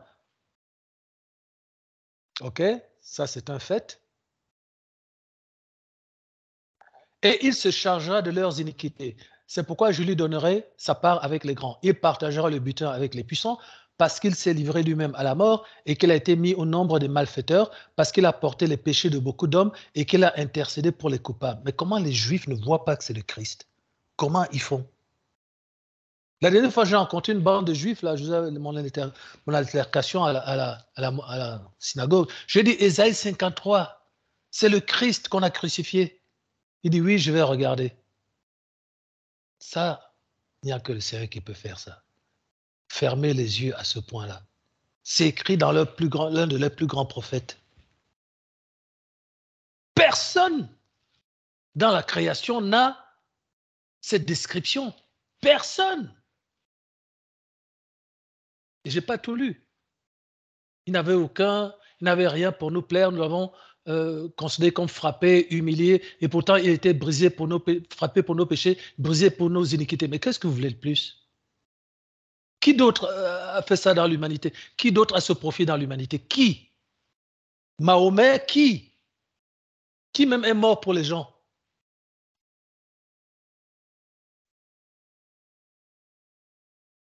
Maintenant, regardez donc le verset 1. Il verra le Christ, hein? Il verra une postérité et prolongera ses jours. Il s'agit de quoi? Le Christ, lui, il n'avait pas Agar, il n'avait pas Sarai, il n'avait aucune femme dans son lit.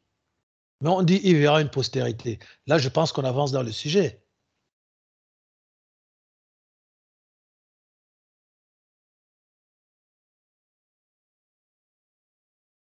Voilà, toujours pas. Bon, continuons. Merci Seigneur. Oui, C'est ceux qui ont gardé l'alliance et les commandements comme dans toi. le journal. Comme toi, non? Oui. Ah oui. Voilà, donc tu penses qu'ici, la postérité dont on parle, c'est celle, la postérité de Christ, c'est l'Église en somme. Oui, voilà. Voilà. Mais est-ce que nous pouvons être considérés comme les enfants du Christ? Ne sommes-nous pas plutôt les enfants du Père? Oui, on est les enfants du Père. Voilà, donc ça c'est quand même important, parce que quand je parle d'enfant, je parle ici dans le sens, non pas dans le sens humain, évidemment, puisque le Père n'a pas d'enfant sous le rapport à la chair. Hein, ses enfants sont spirituels, sont esprits comme lui. Mais bon, c'est une réponse, voilà, voilà. Parce que là, tu parles de nous, là. Tu parles de nous en tant qu'Église. C'est ça que tu veux dire? Oui. Voilà. Oui. Donc, c'est pas encore tout à fait ça. Parce que là, on retombe dans la définition du début, que c'est les Oui. enfants. Hein, les enfants, ceux qui sont nés de nouveau, l'Église, les saints, c'est nous, quoi. Ceux qui sont immortels, hein, on retrouve l'immortalité qu'on dit cité. Donc là, voilà, donc voilà, on va continuer, hein, c'est ça l'objet de la révélation. Donc si vous trouvez là au milieu, moi, il faut que j'aille me coucher. Hein. Donc, il semble de plus en plus évident que le Saint-Esprit veuille indiquer une distinction notable entre ce que nous appelons les descendants d'une famille et la postérité. On tourne encore autour du pot pour vous faire patienter. Mais regardez Galates 3, 13 à 29. Vas-y, ma sœur. Oui. Christ nous a rachetés de la malédiction de la loi, étant devenu malédiction pour nous, car il est écrit, maudit est quiconque qui est pendu au bois, afin que la bénédiction d'Abraham eût pour les païens son accomplissement en Assa, le Christ, et que nous ressuscions par la foi l'Esprit qui avait été promis. Alors là, je Amen. pense que là, on avance. Là, vraiment, maintenant, je pense qu'on a tranché par rapport à la dimension humaine. Hein. Je pense que là, maintenant, c'est terminé. Puisqu'on dit que la bénédiction d'Abraham, c'est quoi la bénédiction d'Abraham alors? La postérité. Exactement. La postérité et la prolongation des jours. C'est ce qu'on lui a dit dans Deutéronome 30, 15 à 20. Tu verras une postérité et tu prolongeras tes jours. Remarquez que c'est la même bénédiction qui est promise au Christ. Donc, manifestement, il ne s'agit pas des enfants. Alors là, je vais lâcher le mot. Terrestre. Ah, ça, là, c'est votre amour qui m'a eu là. Hein? Il ne s'agit pas d'enfants terrestres. Vous êtes d'accord ou pas? Il ne s'agit pas d'enfants terrestres. Là, on a fait un saut en avant, puisque jusqu'à présent, vous tous, vous évoquiez les saints qui sont sur la terre, c'est-à-dire l'Église. Mais à partir du moment où on associe la même bénédiction au Christ et à Abraham, ça veut dire qu'Abraham lui-même, il n'est même plus une figure humaine. Il est simplement un principe, c'est-à-dire croire sans avoir vu.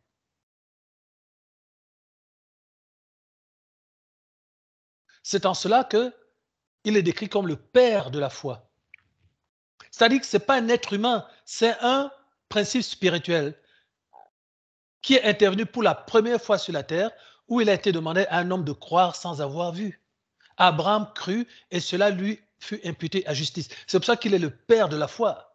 Il n'a rien enfanté. Il n'a rien créé. Donc, l'expression père de la foi, c'est un archétype. Vous voyez?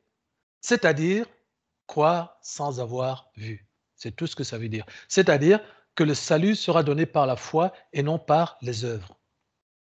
Parce que Abraham a cru sans avoir vu, alors il aura une postérité et il prolongera ses jours. Hein, l'évêque nous a dit, c'est-à-dire en fait, il aura la vie éternelle. Mais vous calez encore sur le thème postérité. Vous avez découvert la vie éternelle, la prolongation, mais le thème postérité, ça vous calez encore, ce qui m'arrange naturellement. Mais on dit de Yahushua que lui aussi, il aura une postérité, comme Abraham. Mais Abraham était un homme. Yahushua est un elle. C'est pour ça qu'on dit qu'il ne s'agit pas d'un homme, mais d'un principe spirituel, d'un archétype, d'une technologie spirituelle qui s'appelle tout simplement la foi. Et qu'on a voulu donner à la foi une figure humaine pour que les hommes puissent comprendre facilement et s'y attacher plus facilement. Mais ça n'a rien à voir avec Abraham en tant qu'homme, qui, il faut quand même le reconnaître, a déconné quand il allait coucher avec Sarai. Vous me le permettrez, hein, je ne sais pas ce que vous en pensez. Hein. Bon, donc là, on voit bien le côté humain du gars. Hein. Il s'est laissé manipuler par sa femme. Après, il se retrouve dans les problèmes. Aïe, regarde maintenant, elle est devenue enceinte, elle se moque de moi. C'est ton problème. Pourquoi tu me prends la tête? C'est toi qui m'as mis dans ces trucs-là. Va régler ça toi-même. Voilà. Mais toi-même déjà, tu nous fais le Adam là. Tu nous fais Adam. Pourquoi tu n'as pas dit non à ta femme? Pourquoi tu n'as pas dit non? Elohim m'a dit non, c'est toi, femme. C'est toi. C'est de toi que sortira mon fils là. Celui que Elohim m'a promis, c'est de toi. Pourquoi tu ne lui dis pas ça? Voilà. Et c'est ça qu'on voit avec les servantes de l'Éternel là. Quand ils voient la télévision Casarema là, je ne sais pas si Fred connaît Casarema. Tu as déjà vu Casarema, non? Voilà. Quand tu vas chez Casarema, ils ont des hommes qui les soutiennent. Des hommes qui disent non, la femme peut enseigner. Regardez Déborah, c'était pas n'importe qui. Elle était juge en Israël, Déborah. Elle avait l'autorité. Mais invitez-moi, je vais vous massacrer. Invitez-moi, je vais vous massacrer. Le temps des juges, c'était quoi? C'est le temps où il ne pouvait pas avoir de roi en Israël. Pourquoi? Parce qu'ils étaient trop dysfonctionnels pour fonctionner sous la roulette d'un roi. Donc on leur a donné des juges. Ce n'était pas un symbole d'autorité.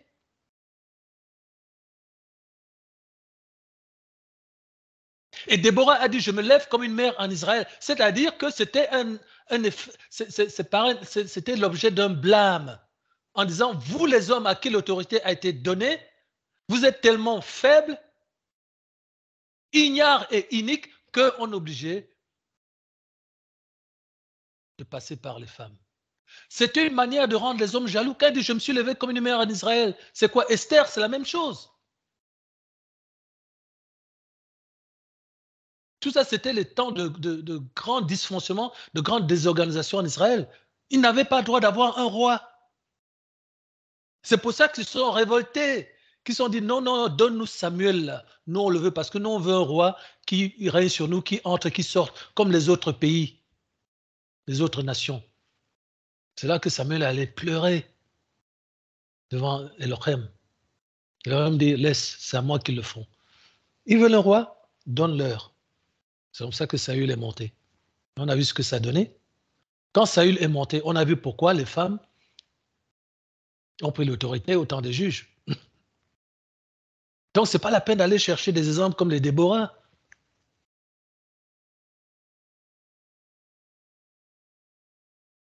Paul est clair, il dit, je ne permets pas à la femme d'enseigner. Et il explique pourquoi. À cause de ce qui s'est passé en Éden, parce qu'elle a pris l'autorité sur l'homme et qu'il ne veut plus que ça se reproduise, etc. etc.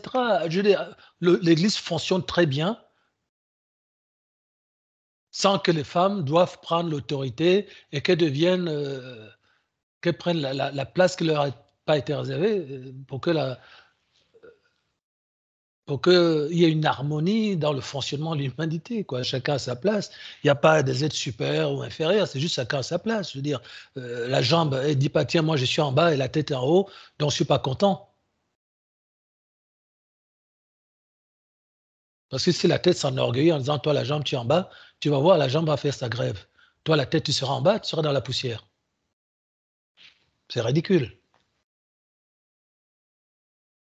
Il semble de plus en plus évident que le Saint-Esprit veut indiquer une distinction notable entre ce que nous appelons les descendants d'une famille et la postérité. Donc, afin que la bénédiction d'Abraham eût pour les païens son accomplissement à Yahushua et que nous ressuscitions par la foi. C'est ça l'idée. C'est ça la bénédiction d'Abraham. C'est en cela que la bénédiction d'Abraham a son accomplissement,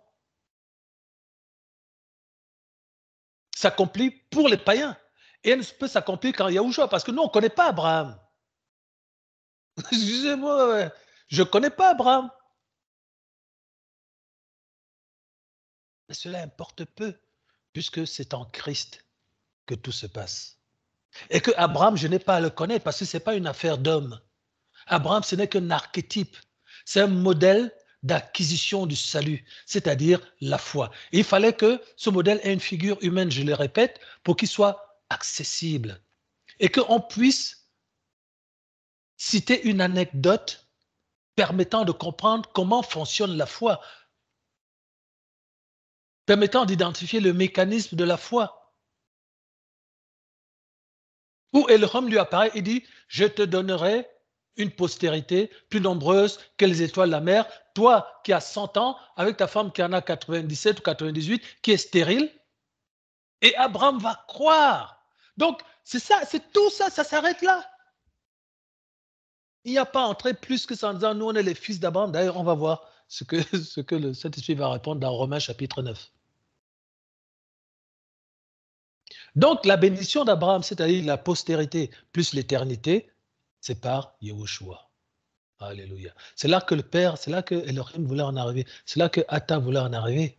C'est-à-dire, je vous donnerai mon agneau, et c'est par lui, c'est-à-dire par la foi en lui, par la foi à son sacrifice, tel que Abraham a pu l'établir au préalable, que vous aurez une postérité et la prolongation des jours, c'est-à-dire la vie éternelle. Il reste à découvrir, en fait, ce qu'est la postérité. Voilà, on n'y est pas encore, hein, manifestement. Voilà. Continuons. Verset 15. Frères, je parle à la manière des hommes, une disposition en bonne forme, bien que faite par un homme, n'est annulée par personne et personne n'y ajoute. Or, les promesses ont été faites à Abraham et à sa postérité. Il n'est pas dit et aux postérités, comme il s'agissait de plusieurs, Voilà. mais en tant qu'il s'agit d'une seule, et à ta postérité, c'est-à-dire à Christ.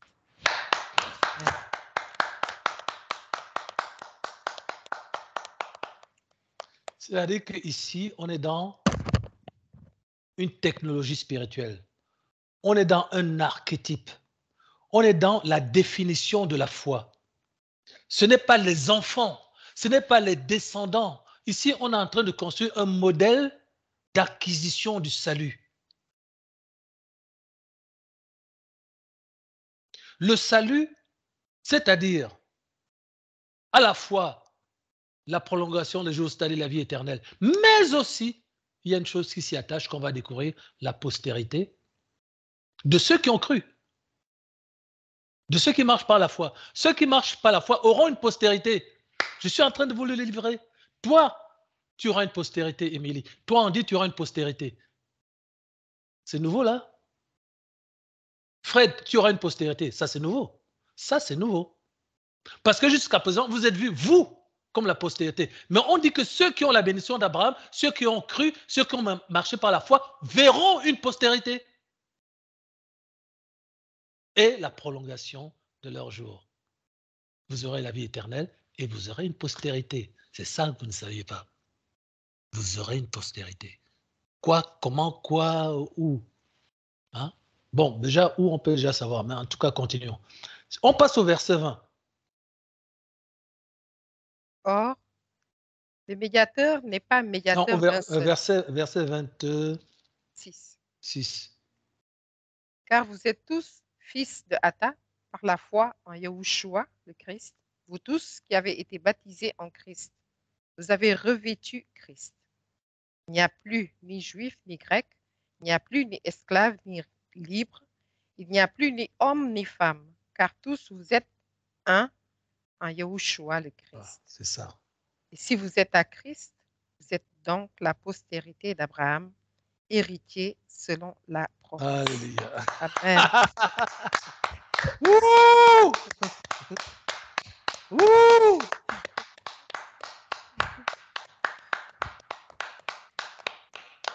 Eh oui, on n'a pas dit les postérités, etc. La postérité. Vous êtes un, c'est ça l'idée. C'est ça l'archétype. C'est ça le plan génial de notre Père. Et regardez comment il procède. Il pose d'abord le fondement qui s'appelle la foi. Il vous donne une situation épique. Une femme stérile avec un homme de 99 ans, près de 100 ans. Il dit, vous aurez un enfant. Cet enfant, c'est lui, la promesse qui a été faite à l'homme pour être sauvé, c'est-à-dire une naissance spirituelle, une naissance divine et non pas humaine, parce que vous êtes Adam et Ève, vous êtes des pécheurs. Mais moi-même, j'enfanterai une nouvelle race, la race divine, qui sera caractérisée par l'acceptation d'un contrat qui contient mes voix. Alléluia. Et c'est cela qui produira la postérité et la prolongation des jours, c'est-à-dire la vie éternelle. Et tout ça sera en un seul, Yahushua. Et vous deviendrez tous un, parce que je vous vois comme un seul peuple, c'est-à-dire le peuple qui marche par la foi, qui est mon peuple. Amen. Je cherche à me former un peuple.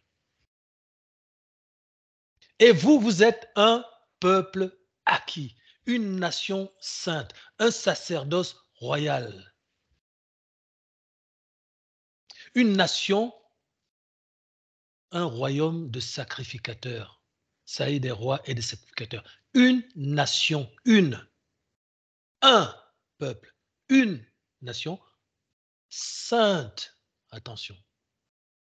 C'est-à-dire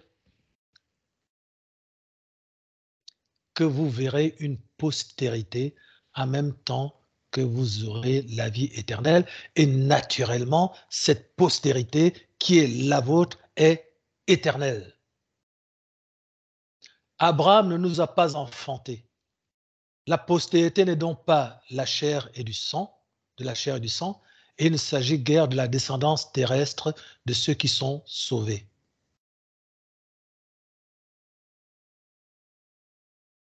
On y est, non? Oui. Ça, c'est un concept que vous ne connaissiez pas. Mm.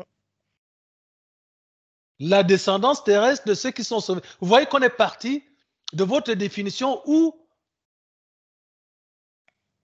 vous parliez des enfants du Seigneur, c'est-à-dire de l'Église, c'est-à-dire Oui. de nous. Et la révélation arrive en disant que il s'agit de la descendance terrestre de ceux qui sont sauvés. Il ne s'agit pas de la descendance terrestre de ceux qui sont sauvés. Donc, il s'agit de la descendance. Spirituelle. Ah, elle a failli le dire. Elle a failli le dire. Spirituelle. Non, tu as glissé. Tu as glissé. Restons-en là. Restons-en là. On la trouvera bien assez tôt. Romains chapitre 9. Je dis la vérité en Christ, je ne mens point. Ma conscience m'en rend témoignage par le Saint-Esprit. J'éprouve une grande tristesse et j'ai dans le cœur un chagrin continuel, car je voudrais moi-même être anathème et séparé de Christ pour mes frères, mes parents selon la chair, ce qu'on a écarté, la descendance. Ceux qui sont morts dans le désert, là.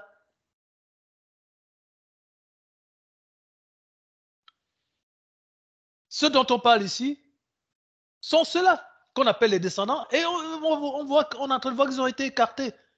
Je voudrais être anathème et séparé de Christ pour mes frères et mes parents selon la chair qui sont israélites. À qui appartient l'adoption, la gloire, les alliances et la loi et le culte et les promesses et les patriarches, et de qui est issu selon la chair le Christ, selon la chair le Christ, qui est au-dessus de toutes choses, Ata béni éternellement. Amen. Ici, on relègue la descendance.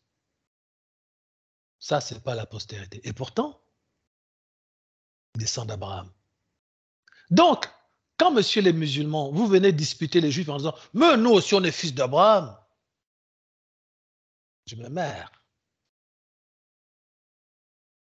Vous êtes les descendants. Vous êtes Ismaël. Vous n'appartenez pas pour autant à la postérité. Vous n'avez pas l'alliance. Vous n'êtes pas en Isaac, vous êtes en Ismaël. Donc, laissez-les dire.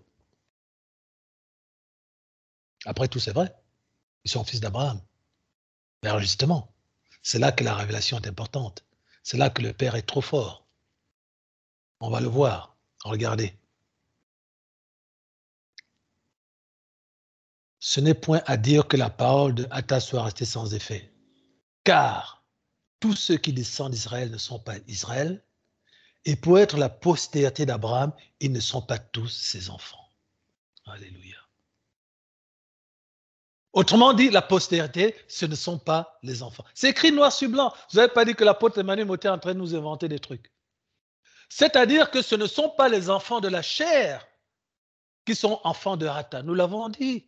Mais que ce sont les enfants de la promesse qui sont regardés comme la postérité. Eh oui, on y est. La Bible confirme, puisque le Saint-Esprit ne rappelle que ce que le Seigneur, la parole dit. Voici en effet la parole de la promesse. Je reviendrai à cette même époque et Sarah aura un fils. C'est-à-dire qu'on vous replace la scène qui a été formée pour vous aider à comprendre le principe de la foi. Regardez, hein? J'avais dit à Sarah, je reviendrai à cette même époque, et toi, la femme stérile de 99 ans, tu auras un fils. Et de plus, il en fut ainsi de Rebecca, qui conçut de seul Isaac notre père. Car quoique les enfants ne fussent pas encore nés, et qu'ils n'eussent fait ni bien ni mal, afin que le dessein d'élection de Atta subsista, sans dépendre des œuvres, donc de la chair, et par la seule volonté de celui qui appelle, il fut dit à Rebecca, l'aîné sera assujetti au plus jeune. Qu'est-ce qu'Atta est en train de dire? Il dit, c'est moi qui forme les lignées et les générations. Autrement dit, moi, ce qui m'intéresse, c'est la postérité. Il dit au serpent, il y aurait inimitié entre ta postérité et la postérité de la femme. Voilà. On peut même aller jusqu'au bout. Selon qu'il est écrit, j'ai aimé Jacob et j'ai haï Ésaü. Que dirons-nous donc? Y a-t-il en Atta de l'injustice? Loin de là. Car il dit à Moïse, je ferai miséricorde à qui je fais miséricorde et j'aurai compassion de qui j'ai compassion. Je fais ce que je veux. Je fais une descendance de chair et de sang et je décide aussi que ceux qui ont été sauvés, ceux qui ont la vie éternelle, eux-mêmes auront une postérité. Et alors, je fais ce que je veux. Je leur ai promis. En plus. C'est ce qui est écrit sur le verset 16. Ainsi donc cela ne dépend ni de celui qui veut, ni de celui qui court, mais de Atta qui fait miséricorde. C'est ça l'idée. C'est ce qu'on appelle la souveraineté divine. C'est-à-dire je fais ce que je veux. C'est moi qui décide ce qu'est le mal et ce qu'est le bien. Tu as aidé cette femme-là à traverser la route, c'est le mal que tu as fait. Parce que cette femme-là, elle me désobéit jour et nuit et je lui ai dit, personne ne t'aidera plus jamais à traverser la route. Tu as fait le mal parce que tu l'as aidé. C'est moi qui décide ce qu'est le bien et le mal. Souveraineté divine. Car l'Écriture dit à Pharaon, l'Écriture, hein, on vous disait la dernière fois que la parole est au-dessus de tout. Le Père lui-même est soumis à sa propre parole parce que c'est son Fils. C'est ça qui lie le Père et le Fils. Et c'est ça qui nous lie au Fils et au Père.